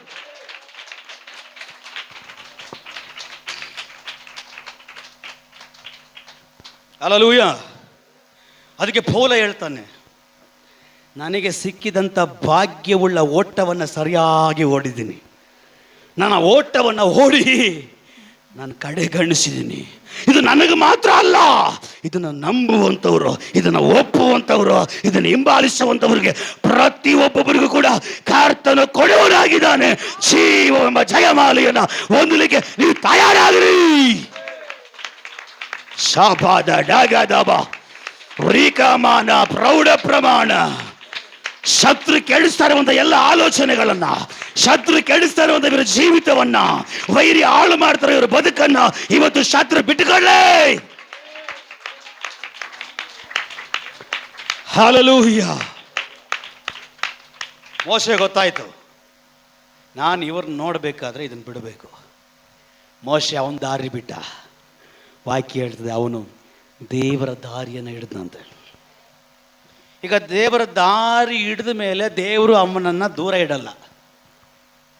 ದೇವರ ಮಾರ್ಗದಲ್ಲಿ, ದೇವರ ದಾರಿಯಲ್ಲಿ, ದೇವರ ವಾಕ್ಯದಲ್ಲಿ, ದೇವರ ಮಹಿಮೆಯಲ್ಲಿ, ದೇವರ ಕೃಪೆಯಲ್ಲಿ ಬಂದಾದ್ಮೇಲೆ ಅಂಥವ್ರನ್ನ ದೇವರು ದೂರ ಇಡಲ್ಲ. ದೇವರು ಅಂಥವ್ರನ್ನ ಹೇಳ್ತಾರೆ, ಇವನು ನನ್ನ ಸ್ನೇಹಿತನಾಗಿ, ಇವಳು ನನ್ನ ಸ್ನೇಹಿತಳಾಗಿದ್ದಾಳೆ, ಇವನು ನನ್ನ ಪ್ರಿಯನಾಗಿದ್ದಾನೆ, ಇವಳು ನನ್ನ ಪ್ರಿಯಳಾಗಿದ್ದಾಳೆ ಎಂಬುದಾಗಿ ಹೇಳಿ ಸ್ವರ್ಗದ ದೇವರು ಡಿಕ್ಲೇರ್ ಮಾಡ್ತಾರೆ. ಹಲ್ಲೆಲೂಯ. ಸ್ವರ್ಗದ ದೇವರು ನಮ್ಮನ್ನ ಆ ರೀತಿ ಒಂದು ಹೆಸರನ್ನು ಕೊಟ್ಟು ಡಿಕ್ಲೇರ್ ಮಾಡ್ತಾರೆ. ದೇವರು ಅಂಥವ್ರನ್ನ ದೂರ ಇಡಲ್ಲ, ದೇವರು ಅವರನ್ನ ಸೇರಿಸಿಕೊಳ್ತಾನೆ. ಹಲ್ಲೆಲೂಯ. ಈಗ ಮೋಶೆ ಒಳಗಡೆ ಹೋಗಿದ ತಕ್ಷಣ ದೇವರು ಮಾತಾಡಲಿಕ್ಕೆ ಸ್ಟಾರ್ಟ್ ಮಾಡ್ತಾ ಇದ್ದಾರೆ. ದೇವರ ಹತ್ರ ಬಂದಿದ್ದ ತಕ್ಷಣವೇ ದೇವರು ತನ್ನ ಹೃದಯದಲ್ಲಿರುವಂಥ ಮಾತುಗಳನ್ನು ಹಂಚ್ಕೊಳ್ಳೋಕ್ಕೆ ಇಷ್ಟಪಡ್ತಾನೆ. ದೀಕ್ಷಾಸ್ಥಾನ ತಗೊಂಡು ಎಷ್ಟು ವರ್ಷ ಆಯಿತು, ದೀಕ್ಷಾಸ್ಥಾನ ತೆಗೆದುಕೊಂಡು ಎಷ್ಟು ತಿಂಗಳಾಯಿತು, ದೇವರ ಮಕ್ಕಳಾಗಿ ಎಷ್ಟು ದಿವಸಗಳಾಯಿತು. ದೇವರ ಶಬ್ದ ಕೇಳ್ತಾ ಇದ್ದೀವ? ದೇವರ ಆಲೋಚನೆ ಏನಂತ ಕೇಳ್ತಾ ಇದ್ದೀವಾ? ದೇವರ ಹೃದಯದಲ್ಲಿರುವಂಥ ಬಯಕೆ, ಆ ದೇವರ ಹೃದಯದ ಒಳಗಡೆ ಇರುವಂಥ ಅವನ ಆಲೋಚನೆ ಏನಂತ ನಾವು ಅರ್ಥ ಮಾಡ್ಕೊಳ್ತಾ ಇದ್ದೇವಾ? ದೇವರು ತುಂಬ ದುಃಖ ಪಡುವನಾಗಿದ್ದಾನೆ, ದೇವರು ತುಂಬ ವೇದನೆ ಉಳ್ಳವನಾಗಿದ್ದಾನೆ. ನಾನು ಇವ್ರನ್ನ ಪ್ರೀತಿ ಮಾಡಿದೆ, ಇವ್ರಿಗಾಗಿ ನನ್ನ ಜೀವನವನ್ನೇ ಕೊಟ್ಟುಬಿಟ್ಟೆ. ಇವರು ಯಾರು ಇವರನ್ನು ಬಿಡಿಸಕ್ಕೆ ಆಗದೆ ಇರುವಂಥ ಸ್ಥಾನದಿಂದ ಬಿಡಿಸಿದೆ, ನನ್ನನ್ನೇ ನಾನು ಇವ್ರಿಗೆ ಹಾಕಿ ಕೊಟ್ಟುಬಿಟ್ಟೆ. ಇವ್ರ ಕಷ್ಟಗಳನ್ನ ಕೇಳಕ್ಕೆ ನಾನಿದ್ದೀನಿ, ಇವರ ಹೃದಯದಲ್ಲಿ ನಡೆಯುವ ಕಾರ್ಯಗಳು ನೋಡಿ ಪ್ರತಿಫಲ ಕೊಡೋಕ್ಕೆ, ಪೂರೈಸಲಿಕ್ಕೆ ನಾನಿದ್ದೀನಿ. ಇಷ್ಟೆಲ್ಲ ಮಾಡಿದ್ದೀನಿ, ನನ್ನ ಹೃದಯದ ಒಳಗಡೆ ಇರುವ ಮಾತನ್ನು ಕೇಳೋರು ಒಬ್ಬರು ಇಲ್ವೇ? ನನ್ನ ಹೃದಯದ ಒಳಗಿರುವಂಥ ವಿಷಯಗಳು ಹಂಚ್ಕೊಳ್ಬೇಕು, ಒಬ್ಬರು ಸಿಗ್ತಾ ಇಲ್ಲ. ದೇವರು ತುಂಬ ನೋವು ಪಡುವಂಥವರಾಗಿದ್ದಾರೆ. ದೇವರು ಅವರ ಒಳಗೆ ಇರುವಂಥ ಅನೇಕ ವಿಷಯಗಳನ್ನು ಮೋಶೆ ಹತ್ರ ಹಂಚಿಕೊಂಡ ಹಾಗೆ, ಹೇಳಿಕೊಂಡ ಹಾಗೆ ನಮ್ಮ ಹತ್ರ ಹೇಳ್ಕೊಳ್ಳೋಕೆ ಬಯಸ್ತಾ ಇದ್ದಾರೆ. ಅದಕ್ಕೆ ದೇವರ ವಾಕ್ಯ ಹೇಳ್ತದೆ, ನನ್ನ ಸನ್ನಿಧಾನವನ್ನು ಬಯಸುವಂಥ ಬುದ್ಧಿವಂತರು ಯಾರಾದರೂ ಇದ್ದಾರೋ, ನನ್ನ ಸಾನ್ನಿಧ್ಯವನ್ನು ಅಪೇಕ್ಷಿಸತಕ್ಕಂಥ ಬುದ್ಧಿವಂತರು ಈ ಭೂಲೋಕದಲ್ಲಿ ಯಾರಾದರೂ ಇದ್ದಾರೋ? ನನ್ನ ವಿಷಯಗಳು ಅನೇಕ ಇದೆ, ಒಬ್ಬರು ಅರ್ಥ ಮಾಡ್ಕೊಳ್ತಾ ಇಲ್ಲ. ನನ್ನ ಒಳಗಡೆ ಅನೇಕ ವಿಷಯಗಳ ಅಡಕವಾಗಿದೆ, ನಾನು ಹಂಚಿಕೊಳ್ಬೇಕು, ನಾನು ಹೇಳ್ಬೇಕು, ಅದನ್ನು ಮಾಡಿಸ್ಬೇಕು, ಒಬ್ಬರು ಸಿಗ್ತಾ ಇಲ್ಲ. ನನ್ನ ಹೃದಯಕ್ಕೆ ಒಪ್ಪುವಂಥವ್ರು ಒಬ್ಬರು ಸಿಗ್ತಾ ಇಲ್ವೇ? ನಮಗೇನಾದರೂ ದುಃಖ ಆಗುವಾಗ, ನಮಗೇನಾದರೂ ನೋವು ಆಗುವಾಗ, ಅಯ್ಯೋ ಇನ್ನು ನನ್ನ ಕೈಯಲ್ಲಿ ಆಗ್ತಾ ಇಲ್ಲ ಅನ್ನೋ ವಿಷಯಗಳು ನಮ್ಗೆ ಬಂದ್ಬಿಟ್ಟಾಗ ನಾವೇನು ಮಾಡ್ತೀವಿ? ಯಾರಾದರೂ ಹುಡುಕ್ತೀವಿ. ನಿಜಾನ ಸುಳ್ಳ? ನಿಜಾನ ಸುಳ್ಳ? ಏನಕ್ಕೋಸ್ಕರ ಹುಡುಕ್ತೀವಿ? ಅವ್ರು ದುಡ್ಡು ಕೊಡಲಿ, ಅವ್ರು ಚೆಕ್ ಬರೆದು ಕೊಡಲಿ, ಅವ್ರು ಬಂಗ್ಲಾ ಕೊಡಲಿ ಅಂತ ಹೇಳಿ ಎದುರು ನೋಡ್ತೇವೆ, ಹುಡುಕ್ತೀವ? ಕೆಲವೊಂದು ವ್ಯಕ್ತಿಗಳನ್ನ ನಾವು ಹುಡುಕ್ತೀವಿ, ಯಾರಾದರೂ ಸಿಗ್ತಾರೇನೋ. ನನ್ನ ಹತ್ರ ಒಂದು ಅರ್ಧ ಗಂಟೆ ಸಮಯ ಕಳೀಲಿಕ್ಕೆ, ನನ್ನ ಹತ್ರ 1 ತಾಸು ಸಮಯ ಕಳೀಲಿಕ್ಕೆ. ಯಾಕೆ? ನನ್ನ ಒಳಗಡೆ ಅನೇಕ ವಿಷಯಗಳಿದೆ, ಹಂಚ್ಕೊಬೇಕು, ನಾನು ಹೇಳಬೇಕು. ಅವಾಗ ಸ್ವಲ್ಪ ಭಾರ ಕಡಿಮೆ ಆಗುತ್ತೆ ಅನ್ಸಲ್ವಾ? ಒಬ್ಬ ಸಾಧಾರಣವಾಗಿರೋ ಮನುಷ್ಯನಾಗಿರೋ ನಮಗೇ ಅಷ್ಟಿರುವಾಗ ಸಕಲವನ್ನು ಸೃಷ್ಟಿ ಮಾಡಿರುವಂಥ ದೇವರು, ತುಂಬ ಪ್ರೀತಿ ಉಳ್ಳ ದೇವರು, ಓಹ್ ತುಂಬ ತುಂಬ ಕೃಪೆ ಉಳ್ಳ ದೇವರು. ಅವನ ಹೃದಯದಲ್ಲಿ ಅನೇಕ ವಿಷಯಗಳಿದೆ. ಅನೇಕ ಪಟ್ಟಣಗಳು ನಾಶವಾಗಿ ಹೋಗ್ತಾ ಇದೆ, ಅನೇಕ ಗ್ರಾಮಗಳು ನಾಶವಾಗಿ ಹೋಗ್ತಾ ಇದೆ, ಅನೇಕ ಜನರು ನಾಶವಾಗಿ ಹೋಗ್ತಾ ಇದ್ದಾರೆ. ಅವ್ರ ಹತ್ರ ನಾನು ನಿನ್ನ ಕಳಿಸ್ಬೇಕು, ಅವ್ರ ಹತ್ರ ನಾನು ನಿನ್ನ ಕಳಿಸ್ಬೇಕು, ನಾನು ನಿನ್ನ ಹತ್ರ ಮಾತಾಡಬೇಕು. ಯಾಕೆ ನೀನು ನನಗೆ ಸಿಗ್ತಾ ಇಲ್ಲ? ನಿಮ್ಮ ದಾರಿ ಬಿಡ್ರಿ, ಅದು ನಶಿಸುವಂಥ ದಾರಿ, ಅದು ಕೆಡುವಂಥ ದಾರಿ, ಅದು ನಾಶನದ ದಾರಿ, ನಾಶನದ ಮಾರ್ಗ ಹೊರತು ಬೇರೆ ಮಾರ್ಗ ಅಲ್ಲ. ನಿಮ್ಮ ದಾರಿ ಬಿಟ್ಟು ನನ್ನ ದಾರಿಯ ಒಳಗಡೆ ಬನ್ನಿರಿ, ನನ್ನ ದಾರಿಯ ಒಳಗಡೆ ಬನ್ನಿರಿ. ನಾನು ನಿಮಗೆ ಸಿಗ್ತೀನಿ, ನಾನು ನಿಮಗೆ ಕಾಣ್ತೀನಿ, ನಾನು ನಿಮ್ಮ ಹತ್ರ ಮಾತಾಡ್ತೀನಿ. ಅನೇಕ ಜನರನ್ನು ಬಿಡಿಸಬೇಕು, ಅನೇಕ ಪಟ್ಟಣಗಳನ್ನು ಬಿಡಿಸಬೇಕು, ಅನೇಕ ಕಾರ್ಯಗಳನ್ನು ಬಿಡಿಸಬೇಕು. ಅದಕ್ಕೆ ನೀನು ಬೇಕು, ನಿನ್ನ ಕಿವಿ ಬೇಕು, ನಿನ್ನ ಹೃದಯ ಬೇಕು, ನಿನ್ನ ಸಮರ್ಪಣೆ ಬೇಕು. ನನ್ನ ಸನ್ನಿಧಾನಕ್ಕೆ ಬಾ ಅಂತ ಹೇಳಿ ಈ ಸಬ್ಬತ್ತಿನದಲ್ಲಿ ಕರ್ತನಾಗಿರುವಂಥ, ಪರಿಶುದ್ಧನಾಗಿರುವಂಥ ದೇವರು ಇವತ್ತು ನಮ್ಮ ಹತ್ರ ಕೇಳುವನಾಗಿದ್ದಾನೆ, ಬೇಡುವನಾಗಿದ್ದಾನೆ, ಹುಡುಕುವನಾಗಿದ್ದಾನೆ.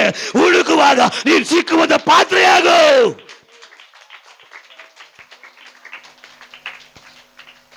ಹಲ್ಲೆಲೂಯಾ.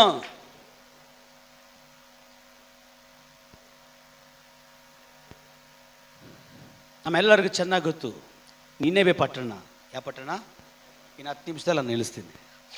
ಪಾಪ ನನಗೆ ಗೊತ್ತು, ನಿಮಗೆ ಕೂತ್ಕೊಳ್ಳೋಕ್ಕಾಗ್ತಾ ಇಲ್ಲ. ಪ್ರಸಂಗ ಭಯಂಕರ ಇದೆ, ಬರೀ ಪರಿಚಯ ಮಾತ್ರ ಮಾಡಿರೋದು, ಇನ್ನು ಪ್ರಸಂಗದ ಒಳಗಡೆ ಹೋಗಿಲ್ಲ. ಪ್ರಸಂಗಕ್ಕೆ ಸಮಯ ಬೇಕು. ನೆಕ್ಸ್ಟ್ ದೇವ್ರ ಅನುಮತಿ ಕೊಟ್ಟರೆ, ತಂದೆ ಅನುಮತಿ ಕೊಟ್ಟರೆ ನೆಕ್ಸ್ಟ್ ನಾನು ಅದನ್ನು ಪ್ರಸಂಗ ಮಾಡ್ತೀನಿ. ಹಲ್ಲೆಲೂಯಾ. ಆಮೇಲೆ ಎಲ್ಲರಿಗೂ ಗೊತ್ತು ನಿನೆವೆ ಪಟ್ಟಣ. ಗೊತ್ತಿಲ್ವಾ?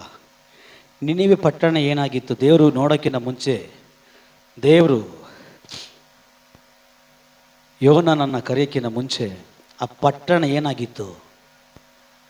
ನಾಶವಾಗಿತ್ತು, ಪಾಪದಲ್ಲಿ ನಾಶವಾಗಿತ್ತು, ದೇವರ ಕೋಪಕ್ಕೆ ಗುರಿಯಾಗಿತ್ತು, ಶಾಪಗಳೆಲ್ಲ ಕಟ್ಟಲ್ಪಟ್ಟಿದ್ರು.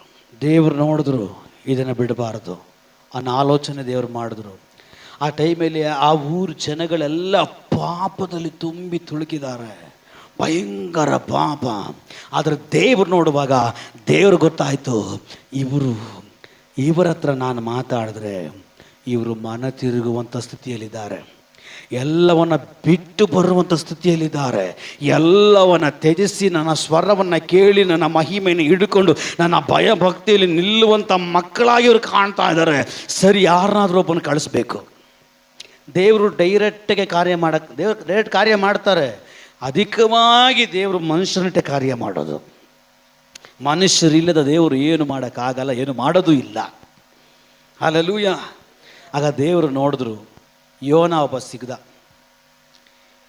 ಯೋನನಿಗೆ ದೇವರು ಹೃದಯ ಬಿಚ್ಚಿ ಮಾತಾಡಿದ್ರು. ಅಪ್ಪ, ಆ ಪಟ್ಟಣ, ಆ ನಿನೆವೆ ಭಯಂಕರ ಪಾಪದಲ್ಲಿ ತುಂಬಲ್ಪಟ್ಟಿದೆ, ನನ್ನ ಹೃದಯ ಹೇಳ್ತಾ ಇದೆ, ಅವರು ನನಗೆ ಬೇಕು, ಆ ಜನರು ನನಗೆ ಬೇಕು, ಆ ಪಟ್ಟಣ ನನಗೆ ಬೇಕು. ಇಲ್ಲಿವರೆಗೂ ಎದುರು ನೋಡಿದ್ರೆ ಒಬ್ಬರೂ ಸಿಕ್ಕಿಲ್ಲ, ನೀನು ಸಿಕ್ಕಿದ್ಯಾ ಬಾಯಲ್ಲಿ. ನನ್ನ ಹೃದಯದ ಮಾತುಗಳು ಕೇಳ್ತೀಯಾ? ಕೇಳು, ನಿನ್ನನ್ನು ನಾನು ಆ ಪಟ್ಟಣ ಕಳಿಸ್ತೀನಿ. ಸುಮ್ಮನೆ ಕಳಿಸಲ್ಲ, ನಿನ್ನ ಅಭಿಷೇಕ ಮಾಡಿ ಕಳಿಸ್ತೀನಿ. ಸುಮ್ಮನೆ ಕಳಿಸಲ್ಲ, ನಿನ್ನ ಪ್ರವಾದಿಯನ್ನಾಗಿ ಕಳಿಸ್ತೀನಿ, ಕೃಪಾವರ್ಣಗಳಿಂದ ತುಂಬಿಸಿ ಕಳಿಸ್ತೀನಿ. ನಿನಗೆ ಬೇಕಾಗಿರೋದನ್ನೆಲ್ಲವನ್ನ ಕೊಟ್ಟು ನಾನು ಕಳಿಸ್ತೀನಿ. ನೀನು ಬರ್ತೀಯಾ? ದೇವರ ಸಮ್ಮುಖಕ್ಕೆ, ದೇವರ ಸನ್ನಿಧಾನಕ್ಕೆ ಬಂದು ಆಯ್ತು ದೇವರೇ ಮಾಡ್ತೀನಿ ದೇವರೇ ಎಲ್ಲ ಹೇಳ್ಬಿಟ್ಟು ದೇವರ ಸಾನ್ನಿಧ್ಯವನ್ನು ಬಿಟ್ಟು, ದೇವರನ್ನು ಬಿಟ್ಟು ಸ್ವಲ್ಪ ಈಚೆಗಡೆ ಬರುವಾಗ ಅವನ ಆಲೋಚನೆ ಚೇಂಜ್ ಆಗ್ತಾ ಇದೆ, ಅವನ ಆಲೋಚನೆ ಬದಲಾಗ್ತಾ ಇದೆ. ಅವನು ಇನ್ನೊಂದು ದಾರಿ ಹಿಡ್ಕೊಂಡು ಓಡೋಗ್ತಾ ಇದ್ದಾನೆ. ಅದು ದೇವರ ಚಿತ್ತ ಇರಲಿಲ್ಲ. ದೇವರ ದಾರಿಯನ್ನು ಬಿಟ್ಟು, ದೇವರ ಮಾರ್ಗವನ್ನು ಬಿಟ್ಟು ಇನ್ನ ಒಂದು ದಾರಿಯಲ್ಲಿ, ಇನ್ನ ಒಂದು ಮಾರ್ಗದಲ್ಲಿ ಅವನು ಓಡಿ ಹೋಗುವಾಗ ಅವನಿಗೆ ಸಂಬಂಧಪಟ್ಟ ರೀತಿಯಲ್ಲಿ ಅವನಿಗೆ ದೇವರು ಪಾಠ ಕಲಿಸ್ಬೇಕಾಗಿತ್ತು. ಅವನಿಗೆ ಸಂಬಂಧಪಟ್ಟ ರೀತಿಯಲ್ಲಿ, ಅವನ ಲೆವೆಲ್ಗೆ ಬೇಕಾಗಿರುವ ರೀತಿಯಲ್ಲಿ, ಅವನ ಇದರಲ್ಲಿ ನಿಯಮದಲ್ಲಿ ದೇವರು ಪಾಠ ಕಲಿಸಬೇಕಾಗಿತ್ತು. ದೇವರು ಹಡಗನ್ನು ಅಡಲಾಡಿಸ್ಲಿಕ್ಕೆ ಪ್ರಾರಂಭ ಮಾಡಿದ್ರು. ನೀರಿನ ತೆರೆಗಳು ಬಂದು ಹಡಗಿಗೆ ಬಡಿಲಿಕ್ಕೆ ಪ್ರಾರಂಭವಾಯಿತು. ನೀರು ಬಂದು ತುಂಬಲಿಕ್ಕೆ ಪ್ರಾರಂಭವಾಯಿತು. ನಂತರವಾಗಿ ದೇವರು ಅವನನ್ನು ತೆಗೆದು ನೀರಿನ ಒಳಗಡೆ ಹಾಕಿದ್ರು, ಸಮುದ್ರದ ಒಳಗಡೆ ಹಾಕಿದ್ರು. ಆದರೂ ಕೂಡ ದೇವರು ಒಪ್ಪಿಲ್ಲ. ದೇವರು ತಿಮಿಂಗಳವನ್ನು ಕಳಿಸಿದ್ರು. ಹಲ್ಲೆಲೂಯಾ. ನನ್ನ ದೇವರು ಫಸ್ಟು ಒಳ್ಳೆ ಮಾತದಲ್ಲಿ ಹೇಳ್ತಾರೆ, ನನ್ನ ದೇವರು ಪ್ರೀತಿಯಿಂದ ಹೇಳ್ತಾರೆ, ತಲೆ ಮೇಲೆ ಸೌರಿ ಹೇಳ್ತಾರೆ. ನಾವು ತಿಳ್ಕೊಂಡ್ಬಿಟ್ರೆ ಭಾಗ್ಯವಂತರು, ನಾವು ತಿಳ್ಕೊಂಡ್ಬಿಟ್ರೆ ಧನ್ಯರು. ಆದರೆ ದೇವರು ಇನ್ನೊಂದು ರೂಪ ಪ್ರಕಟವಾಗಿಬಿಟ್ರೆ ಅವನು ನಮ್ಮನ್ನು ಒಳ್ಳೆ ರೀತಿಯಲ್ಲಿ ತಿದ್ದಿ ನಡೆಸಬೇಕಾದ ರೀತಿಯಲ್ಲಿ ಕೆಲವೊಂದು ಕಾರ್ಯಗಳನ್ನು ತೀರ್ಮಾನ ಮಾಡಿ ನಂತರವಾಗಿ ನಮ್ಮನ್ನು ರೂಪಿಸಿ ಅವನ ಮಾರ್ಗದಲ್ಲಿ ಕರ್ಕೊಂಡು ಬರ್ತಾನೆ. ಅದಕ್ಕೆ ನಾವು ಅವಕಾಶ ಕೊಡಬಾರ್ದು. ಹಲ್ಲೆಲೂಯಾ. ದೇವರು ನೋಡಿದ್ರು, ಇವನು ಹಿಂಗೆ ಬಿಟ್ರೆ ಆಗಲ್ಲ. ತಿಮಿಂಗ್ಲ ಕಳಿಸಿದ್ರು. ತಿಮಿಂಗ್ಲ ಬಂತು, ಲವಕ್ಕಂತ ಬಾಯಿಗೆ ಹಾಕಂತು. 3 ದಿನ ಮೀನಿನ ಹೊಟ್ಟೆ ಒಳಗಡೆ ಇದ್ದಾನೆ. 3 ದಿನ ಅವನಿಗೆ ಗೊತ್ತಾಯಿತು, ಪಶ್ಚಾತ್ತಾಪ ಉಂಟಾಯಿತು. ಆಗ ಅವನ 3 ದಿನ ಒಳಗಡೆ ಪ್ರಾರ್ಥನೆ ಮಾಡ್ತಾ ಇದ್ದಾನೆ. ದೇವ್ರಿಗೆ ಗೊತ್ತಾಯಿತು, ಈಗ ನನ್ನ ಹೃದಯದ ಮಾತು ಇವನಿಗೆ ಅರ್ಥ ಆಗಿದೆ. ದೇವರು ಮೀನಿಗೆ ಕಟ್ಲೆ ಕೊಟ್ಟರೆ, ಮೀನು ಹೋಗಿ ನಾನು ನೋಡಿರುವಂಥ ಮಾರ್ಗದಲ್ಲಿ, ನಾನು ನೋಡಿರುವಂಥ ಪ್ರಾಂತ್ಯದಲ್ಲಿ ಇವನ ಕಕ್ಕು, ಇವನ ಕಾರ್ ಅಂತ ದೇವರು ತಿಮಿಂಗ್ಳಿಗೆ ಕಟ್ಲೆ ಕೊಡುವಾಗ ತಿಮಿಂಗ್ಳ ಕರೆಕ್ಟಾಗಿ ಹೋಗಿ ಆ ಪ್ರಾಂತ್ಯದಲ್ಲಿ ಇವನನ್ನು ಕಕ್ಕಿತು.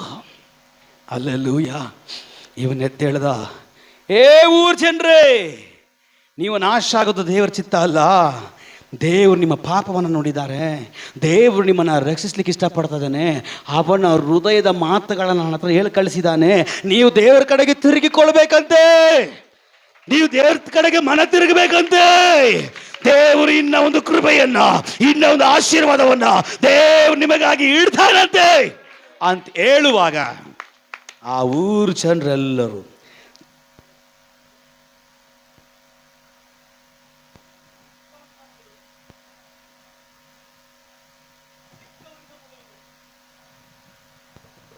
ದೊಡ್ಡವರ ತನಕ ಪ್ರತಿಯೊಬ್ಬೊಬ್ಬರು ಗೋಣಿ ತಟ್ಟನ್ನು ಕಟ್ಟಿಕೊಂಡು ಬೂದಿ ಮೇಲೆ ಕುತ್ಕೊಂಡು ಎದೆಯನ್ನು ಬಡ್ಕೊಂಡು ನಾವು ಪಾಪಿಗಳು ಅಂತೇಳಿ ಅರಿಕೆ ಮಾಡಿ ಅವರೆಲ್ಲರೂ ದೇವರ ಕಡೆಗೆ ತಿರುಗಿಕೊಂಡ್ರು. ಅವರೆಲ್ಲರೂ ದೇವರ ಕಡೆಗೆ ತಿರುಗಿಕೊಂಡ್ರು. ದೇವರ ವಾಕ್ಯ ಬೀಳ್ತದೆ, ಅವರೆಲ್ಲರೂ ರಕ್ಷಿಸಲ್ಪಟ್ರು. ನನ್ನ ದೇವರ ಹೃದಯದ ಒಳಗಡೆ ಇರುವಂಥ ಬಯಕೆಯ ಮಾತುಗಳೇನು ಗೊತ್ತಾ?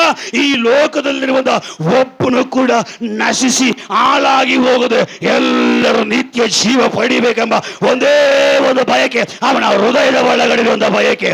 ಆ ಬಯಕೆಯ ಪ್ರಕಾರವಾಗಿ ಒಪ್ಪಿಸಿಕೊಳ್ಳುವಂಥ ಬುದ್ಧಿವಂತರು ಯಾರಿದ್ದಾರೆ? ಹಲ್ಲೆಲೂಯಾ.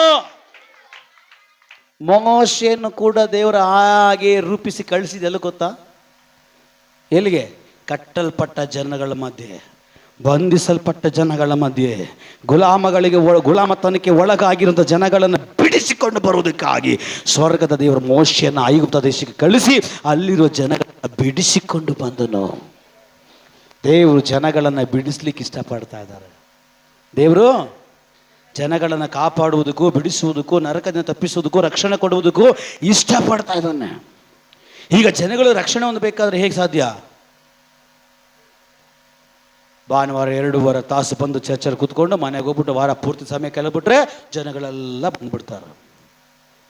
ಪಾಸ್ಟರ್ ನಿಮ್ಗೆ ಗೊತ್ತು, ನಾನು ಪ್ರಾರ್ಥನೆ ಮಾಡ್ತಾ ಇದ್ದೀನಿ. ಪ್ರಾರ್ಥನೆನೂ ಬೇಕು, ಪ್ರಾರ್ಥನೆ ಮಾಡೋರು ಬೇಕು, ಆರಾಧನೆ ಮಾಡೋರು ಬೇಕು, ಹಾಕೋರು ಬೇಕು. ಹಲ್ಲೆಲೂಯಾ. ಪ್ರಾರ್ಥನೆ ಮಾಡೋರು ಬೇಕು, ಆರಾಧನೆ ಮಾಡಿ ಎರಿಕ ಗೋಡೆ ಬೀಳ್ಸೋರು ಬೇಕು, ಯೆರೂಸಲೇಮ್ ಪೌಳಿ ಗೋಡೆಗಳನ್ನು ಕಟ್ಟುವುದಕ್ಕೆ ಅದು ಬೇಕು, ಅದು ಕೊಡೋರು ಬೇಕು. ನಾವೆಲ್ಲ ಹೆಂಗೆ ಗೊತ್ತಾ? ನಾವು ಕೊಡಲ್ಲ ಫಸ್ಟ್ರೆ, ನೀವು ಭಯಪಟ್ಬಿಡ್ರಿ, ನೀವು ಧೈರ್ಯವಾಗಿರಿ, ನಾವು ಪ್ರಾರ್ಥನೆ ಮಾಡ್ತೀವಿ. ಪ್ರಾರ್ಥನೆ ಮಾಡ್ರೆ ಸಾಕ?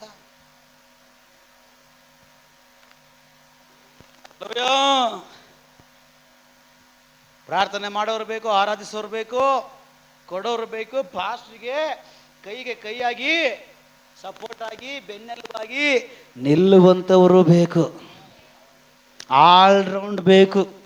ಹಾಲೆಲೂಯ. ಅರ್ಥ ಆಗ್ತಾ ಇದೆಯಾ? ಅರ್ಥ ಆಗ್ತಾ ಇದೆಯಾ? ಈಗ ಜನಗಳು ರಕ್ಷಣೆ ಹೊಂದಬೇಕಾದ್ರೆ ಏನು ಮಾಡಬೇಕು? ಸುವಾರ್ತೆ ಸಾರೋರು ಬೇಕು. ಇದೇ ಮೈನ್ ಪಿಲ್ಲರ್ ಸಭೆಗೆ. ಯಾವುದು ಯಾವುದು? ಸುವಾರ್ತಿಕರ ಪಾದ ಹೆಂಗಿದೆ ಅಂತ ಗೊತ್ತಾ ನಿಮಗೆ? ಗೊತ್ತಾ? ಹಲ್ಲೆಲೂಯಾ. ಪ್ರಾರ್ಥನೆ ಮಾಡೋರು ಬೇಕು, ಸ್ತುತಿಸೋರು ಬೇಕು, ದುಡ್ಡು ಕೊಡೋರು ಬೇಕು, ಪಾಸ್ಟಿಗೆ ಸಪೋರ್ಟ್ ಆಗಿ ನಿಲ್ಲೋರು ಬೇಕು. ಸುವಾರ್ತೆ ಸಭೆ ಬೆಳವಣಿಗೆಗೆ ಮೂಲ ಕಾರಣ ಒಂದು ದೇವರು, ಎರಡನೇದು ಸುವಾರ್ತಿಕರು. ಹಲ್ಲೆಲೂಯ. ಸುವಾರ್ತಿಕರಿಲ್ಲ ಅಂದರೆ ಸಭೆ ಬೆಳೀಲಿಕ್ಕೆ ಸಾಧ್ಯ ಇಲ್ಲ. ಹಲ್ಲೆಲೂಯ. ಈಗ ನೀವು ಹೇಳ್ರಿ, ನಿನ್ನಿಂದ ಸಭೆ ಒಳಗಡೆ ಎಷ್ಟು ಜನ ಬಂದು ರಕ್ಷಣೆ ಹೊಂದಿದ್ದಾರೆ? ಹೇಗೆ ಹೇಳಬೇಕು?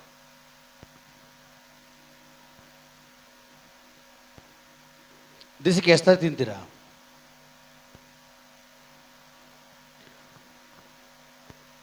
ஒரு நாளைக்கு எவ்வளோ வாட்டி துண்டுறீங்க? பொய் சொல்லக்கூடாது, கூத்துடுவேன்.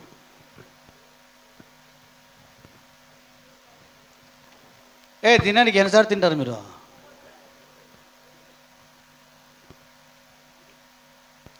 ಕೆಲ ಜನರು 4 ಸಾರಿ ತಿನ್ನೋರು ಇದ್ದಾರೆ,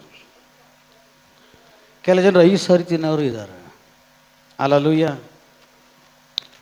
ಆ ದಿವಸಕ್ಕೆ 3 ಸಾರಿ ಊಟ ನಿನ್ನ ಒಳಗಡೆ ಹೆಂಗೋಗುತ್ತೆ ಅಂತ ನನಗೆ ಗೊತ್ತಾಗ್ತಾ ಇಲ್ಲ. ಕೆಲವು ಜಾಣರು ಹೇಳ್ತಾರೆ, ಪಾಸ್ಟರ್ ಸಿಂಪಲ್, ಬಾಯಿಂದ ಒಳಗಡೆ ಹೋಗುತ್ತೆ. ಹಲ್ಲೆಲೂಯಾ. ಇಷ್ಟು ದಿವಸ ನಾವು ಕಿವಿಲ್ ತಿಂತಾ ಇದ್ವಾ, ಮೂಗಿಲ್ ತಿಂತಾ ಇದ್ವಾ? ನಾವು ಬಾಯಲ್ಲೇ ತಿಂತಾ ಇದ್ದ. ನಾನು ಹೇಳ್ತಾ ಇರೋದು, ದಿವಸಕ್ಕೆ 3 ಸಾರಿ ಊಟ ಮಾಡ್ತೀವಲ್ಲ, ಅದು ಕರೆಕ್ಟಾಗಿ ಟೈಮ್ ಗ್ಯಾಪ್ನ ಬರ್ತದೆ. ಯಾಕೆ? ಹೊಟ್ಟೆ ಚುರುಕ್ ಮುರುಕ್ ಕುರುಕ್ ಅಂತದೆ. ಅದಕ್ಕೆ ಇಸ್ರೇಲ್ ಜನರು ಮಣ್ಣ ಬೇಕು, ಮಾಂಸ ಬೇಕು, ನೀರು ಬೇಕು. ಆ ಸಂತತಿಯವರು ನಾವು. ಇನ್ನೊಂದು ಸಂತತಿ ಇದೆ, ಅದು ಕ್ರಿಸ್ತನಲ್ಲಿ ಜನ್ಮ ಹೊಂದಿರುವಂಥ ಸಂತತಿ. ಆ ಸಂತತಿ ತಿನ್ನೋದು ಕುಡಿಯೋದು ದೇವರ ರಾಜ್ಯ ಅಲ್ಲ ಅಂತ ಹೇಳ್ಬಿಟ್ಟು ಮತ್ತೆ ಫುಲ್ ಫಾಸ್ಟಿಂಗ್ ಇದ್ಬಿಡ್ಬೇಡ್ರಿ, ಬೇಗ ಸತ್ತೋಗ್ಬಿಡ್ತೀರ. ಊಟನೂ ಬೇಕು, ದೇಹಕ್ಕೆ ಆಹಾರನೂ ಬೇಕು, ಆತ್ಮಿಕ ಆಹಾರನೂ ಬೇಕು. ಹಲ್ಲೆಲೂಯಾ. ಶರೀರಕ್ಕೆ ಬೇಕಾಗಿರೋದು ಬೇಕು, ಆತ್ಮಿಕಕ್ಕೆ ಬೇಕಾಗಿರೋದು ಬೇಕು. ದಿವಸಕ್ಕೆ 3 ಸಾರಿ ತಿಂತಿರಲ್ಲ, ಯಾವಾಗಾರು 1 ಸಾರಿ ಆಲೋಚನೆ ಮಾಡಿದಿರಾ? ದಿವಸಕ್ಕೆ 3 ಸಾರಿ ದೇವ್ರು ಊಟ ಕೊಡ್ತಾ ಇದ್ದಾರೆ, ಒಂದು ತಿನ್ನಕ್ಕಿಂತ ಮುಂಚೆ ಯಾರಿಗಾದ್ರೂ ಒಬ್ಬರಿಗೆ ಸುವಾರ್ತೆ ಹೇಳಬೇಕು. ನಾವು ಬಾಯಿ ತೆರೆದ್ರೆ ತಾನೇ ಶುಭ ವಾರ್ತೆ ಜನಗಳಿಗೆ ಹೋಗೋದು. ನಾವು ಬಿಸಿ, ಕೆಲಸದಲ್ಲಿ ಬಿಸಿ, ತಿನ್ನೋದ್ರಲ್ಲಿ ಬಿಸಿ, ಪಾರ್ಟಿಯಲ್ಲಿ ಬಿಸಿ, ಫಂಕ್ಷನಲ್ಲಿ ಬಿಸಿ, ಮದುವೆಗೆ ಬಿಸಿ. ಕೆಲವು ಜನರು ಚರ್ಚ್ಗೆ ಬರಲ್ಲ, ಬಿಸಿ. ದೇವರ ಹತ್ರ ಡೈರಿ ಇದೆ ಅಂತೆ, ಲಿಸ್ಟ್.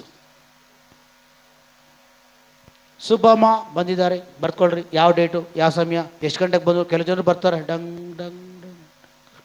ಎಷ್ಟು ಗಂಟೆಗೆ ಬರ್ತಾರೆ? 8:15 ಸರ್ವೀಸು. ಮಾವನ ಮನೆಗೆ ಬಂದು ಕೂತ್ಕೊಂಡಂಗೆ, ಅತ್ತೆ ಮನೆಗೆ ಬಂದು ಕೂತ್ಕೊಂಡಂಗೆ. ಅದು ರಾಜನ ಮಕ್ಕಳ ಥರ ಬಂದು ಕೂತ್ಕೊತಾರೆ, ಗಂಭೀರವಾಗಿ ಕೂತ್ಕೊತಾರೆ. ಎಷ್ಟು ಗಂಟೆಗೆ? 9 ಗಂಟೆಗೆ. ಹಲ್ಲೆಲೂಯಾ. ಆಲ್ರೆಡಿ 8:15 ಸರ್ವೀಸು, 9 ಗಂಟೆಗೆ ಬರ್ತಾರೆ. 8:45 ಆ ಲೈನಲ್ಲಿ ದೇವ್ರು ಹೋಗಿ ಬಂದ್ಬಿಟ್ರು. ಅರ್ಥ ಆಗಿಲ್ಲ ನಿಮಗೆ? 8:15 ಬಂದು ಕುತ್ಕೊಬೇಕಾಗಿರೋದು, 9 ಗಂಟೆಗೆ ಬಂದು ಕೂತಿದ್ದೀವಿ. ಆ ಲೈನಿಗೆ ದೇವ್ರು ಏನು ಮಾಡಿಬಿಟ್ರು? ಯಾವತ್ತು 9 ಗಂಟೆ ಮೇಲೆ ಬರ್ತಾ ಇದ್ದಿದ್ದು, ಆವತ್ತು ದೇವ್ರು ಏನು ಮಾಡ್ಬಿಟ್ರು? 8:45 ಬಂದುಬಿಟ್ರು. ನೀನಿಲ್ಲ, ಮತ್ತೆ 10 ವರ್ಷ ಪ್ರಾರ್ಥನೆ ಮಾಡು. ಹಲ್ಲೆಲೂಯಾ. 8:15 ಸರ್ವಿಸ್ ಅಂದರೆ ಫಸ್ಟ್ ಏನು ಬೇಕಾದ್ರೂ ನೀವು ಮಾತಾಡಿ, ಟೈಮಿಂಗ್ಸ್ ಬಗ್ಗೆ ಮಾತ್ರ ನೀವು ಮಾತಾಡಬಾರ್ದು ಅಂತ ಜಾಣರು ಯಾರು ಇದ್ದೀರಾ ಇಲ್ಲಿ?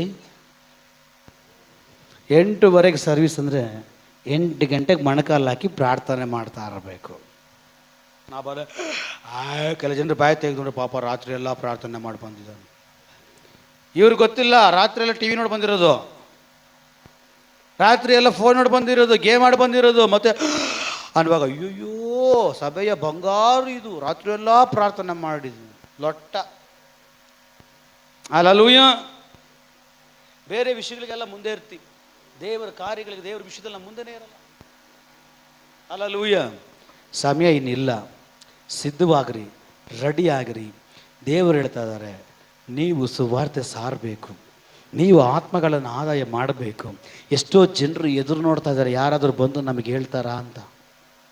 ನಾವೆಲ್ಲರ ಕಣ್ಣುಗಳು ಮುಚ್ಚಿ ಒಪ್ಪಿಸಿ ನಾವು ಪ್ರಾರ್ಥನೆ ಮಾಡೋಣ. ಎಲ್ಲರೂ ಕಣ್ಣುಗಳು ಮುಚ್ಚಿ ಪ್ರಾರ್ಥನೆ ಮಾಡಿ ನಾವು ದೇವರೇ, ನಿಮ್ಮ ಹೃದಯದ ಒಳಗಡೆ ಇರೋ ಮಾತುಗಳನ್ನು ಸ್ವಾಮಿ ನೀವು ಹೇಳಿಕೊಳ್ಬೇಕು, ಹಂಚಿಕೊಳ್ಬೇಕಂತೇಳಿ ತುಂಬ ಆತುರವುಳ್ಳವರಾಗಿದ್ದೀರಿ.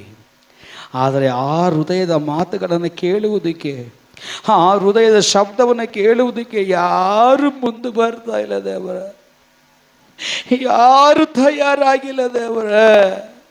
ನಾನು ಯಾರನ್ನ ಕಲಿಸ್ಲಿ ಅಂತ ಹುಡುಕ್ತಾ ಇದ್ದೀರ, ನಾನು ಯಾರನ್ನ ಕಳಿಸ್ಲಿ ಅಂತ ನೀವು ಬಯಸ್ತಾ ಇದ್ದೀರ, ಹುಡುಕ್ತಾ ಇದ್ದೀರ. ಅಪ್ಪ, ನಿನ್ನ ಹೃದಯದ ಮಾತುಗಳನ್ನು ಕೇಳುವುದಕ್ಕೆ, ನಿನ್ನ ಹೃದಯದಲ್ಲಿರೋ ವಿಷಯಗಳನ್ನ ಅರ್ಥ ಮಾಡ್ಕೊಳ್ಳಕ್ಕೆ ನಾನು ಮುಂದೆ ಬರ್ತೀನಿ ದೇವರ, ನಾನು ಮುಂದೆ ಬರ್ತೀನಿ ದೇವರ, ನಾನು ಒಪ್ಪಿಸ್ಕೊಡ್ತೀನಿ ದೇವರೇ. ನಿಮ್ಮ ಹೃದಯದ ಬಯಕೆ ನಾನು ತೀರಿಸ್ತೇನಪ್ಪ.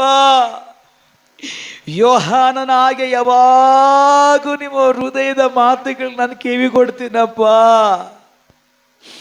ನನ್ನ ಕ್ಷಮಿಸು ದೇವರೇ. ಇಲ್ಲಿವರೆಗೂ ಹೆಂಗಂಗೋ ಏನೇನೋ ಮಾಡಿ ಜೀವಿಸ್ಬಿಟ್ಟೆಪ್ಪ, ಬದುಕ್ಬಿಟ್ಟೆಪ್ಪ, ನಿಮ್ಮನ್ನ ಬಿಟ್ಬಿಟ್ಟೆಪ್ಪ, ನನ್ನ ದಾರಿಯಲ್ಲೇ ನಡೆದು ಬಿಟ್ಟೆಪ್ಪ. ಇವತ್ತು ನನಗೆ ಅರಿವಾಯಿತು ದೇವರೇ, ನಾನೆಲ್ಲ ಬಿಟ್ಟು ನನ್ನ ದಾರಿ ಎಲ್ಲ ಬಿಟ್ಟು ನಿನ್ನ ದಾರಿಗೆ ನಾನು ಬರ್ತೀನಪ್ಪ, ನಿಮ್ಮ ಮಾರ್ಗಕ್ಕೆ ನಾನು ಬರ್ತೀನಪ್ಪ, ನಿಮ್ಮ ಸಾನ್ನಿಧ್ಯಕ್ಕೆ ನಾನು ಬರ್ತೀನಪ್ಪ, ನಿಮ್ಮ ಮಹಿಮೆಗೆ ನಾನು ಬರ್ತೀನಪ್ಪ. ನಮ್ಮನ್ನು ಒಪ್ಪಿಸಿಕೊಡ್ತಾ ಇದ್ದಾನೆ ಸ್ವಾಮಿ. ನಾನು ನಿಮ್ಮನ್ನು ಸತಾಯಿಸ್ಬಿಟ್ಟೆ, ಕ್ಷಮಿಸು ದೇವರೇ. ನಾನು ನಿಮ್ಮನ್ನು ವಂಚಿಸ್ಬಿಟ್ಟೆ, ನನಗೆ ಕ್ಷಮಿಸು ದೇವರೇ. ನಾನು ನಿಮ್ಮನ್ನು ಮೋಸ ಮಾಡಿಬಿಟ್ಟೆ, ಕ್ಷಮಿಸು ದೇವರೇ. ನಾನು ನಿಮ್ಮನ್ನು ಮೋಸ ಮಾಡಿಬಿಟ್ಟೆ ದೇವರೇ, ನಾನು ನಿಮಗೆ ಮೋಸ ಮಾಡಿಬಿಟ್ಟೆಪ್ಪ. ಸಮಯ ದಿನಗಳಲ್ಲೆಲ್ಲ ವ್ಯರ್ಥವಾಗಿ ಕಳೆದು ಬಿಟ್ಟೆ, ಇನ್ನ ಸಮಯ ಇಲ್ಲ ಅಂತ ನೀವು ಹೇಳ್ತಾ ಇದ್ದೀರಿ. ನನ್ನ ಮನ್ನಿಸು ಬಿಡು ದೇವರೇ. ಇವತ್ತು ನಾನು ಒಪ್ಪಿಸಿಕೊಡ್ತೀನಿ ದೇವರೇ. ನಾನು ಸುವಾರ್ತೆ ಹೇಳ್ತೀನಿ, ಆತ್ಮಗಳ ಆದಾಯ ಮಾಡ್ತೀನಿ ದೇವರೇ. ಅನ್ಯ ಜನಗಳನ್ನ, ಹೊಸ ಜನಗಳನ್ನ ಸಭೆ ಒಳಗಡೆ ಕರ್ಕೊಂಡು ಬಂದು ಫಲ ಕೊಡೋ ಮರವಾಗಿ ನಾನು ಮಾರ್ಪಡ್ತೀನಿ ದೇವರೇ. ಅದಕ್ಕಾಗಿ ನಮ್ಮೆಲ್ಲರನ್ನ ಒಪ್ಪಿಸಿಕೊಡ್ತಾ ಇದ್ದೇವೆ. ಕಾರ್ಯ ಮಾಡ್ರಿ. ಇಲ್ಲಿವರೆಗೂ ನೀವು ಮಾತಾಡಿ ನಡೆಸಿದ್ದಕ್ಕೆ ಸ್ತೋತ್ರಪ್ಪ. ನಿಮ್ಮ ಸನ್ನಿಧಾನಕ್ಕೆ ನಾವು ಬಂದಿದ್ದೇವೆ, ನಡೆಸಿರಿ. ಇವರೆಲ್ಲರೂ ಅನುಗ್ರಹಿಸಲ್ಪಡಲಿ, ಎಲ್ಲ ವಿಷಯಗಳ ಮೇಲೆ ಬಿಡುಗಡೆ ಆಗಲಿ. ಕರ್ತನ ಹೆಸರಿನಲ್ಲಿ ಬಂದವರಿಗೆ ಆಶೀರ್ವಾದ ಅಂತ ಹೇಳಿದ್ದಾರೆ. ಇವರುಗಳ ಅನುಗ್ರಹಿಸಲ್ಪಡಲಿ. ಸಕಲ ಸ್ತುತಿ ಗಾನ ಮಾನ ಮಹಿಮೆ ಎಲ್ಲ ನಿಮ್ಮೊಬ್ಬರಿಗೆ ಸಲ್ಲಿಸಿ, ಎಲ್ಲವನ್ನ ಬೇಗನೆ ಬರಲಿಕ್ಕಿರುವಂಥ ಕ್ರಿಸ್ತೇಶವಿನ ನಾಮದಲ್ಲಿ ಬೇಡಿ ನಾವು ಬಿಡುಗಡೆ ಹೊಂದಿಕೊಂಡಿದ್ದೇವೆ. ಜೀವವುಳ್ಳ ತಂದೆಯೇ, ನಮ್ಮ ಕರ್ತನಾದ ಯೇಸು ಕ್ರಿಸ್ತನ ಕೃಪೆಯು, ನಮ್ಮ ದೇವರ ಪ್ರೀತಿಯು, ಪವಿತ್ರಾತ್ಮನ ಅನ್ಯೂನ್ಯತೆಯು ನಾವು ಪ್ರಾರ್ಥನೆ ಮಾಡಿದ ವಿಷಯಗಳ ಮೇಲೆ, ಸೇರಿ ಬಂದ ದೇವರ ಮಕ್ಕಳ ಮೇಲೆ, ಎಲ್ಲ ಪರಿಶುದ್ಧರಗಳ ಮೇಲೆ, ಈ ಸಭೆಯ ಮೇಲೆ ಯೇಸು ಕ್ರಿಸ್ತನ ಬರೋಣ ತನಕ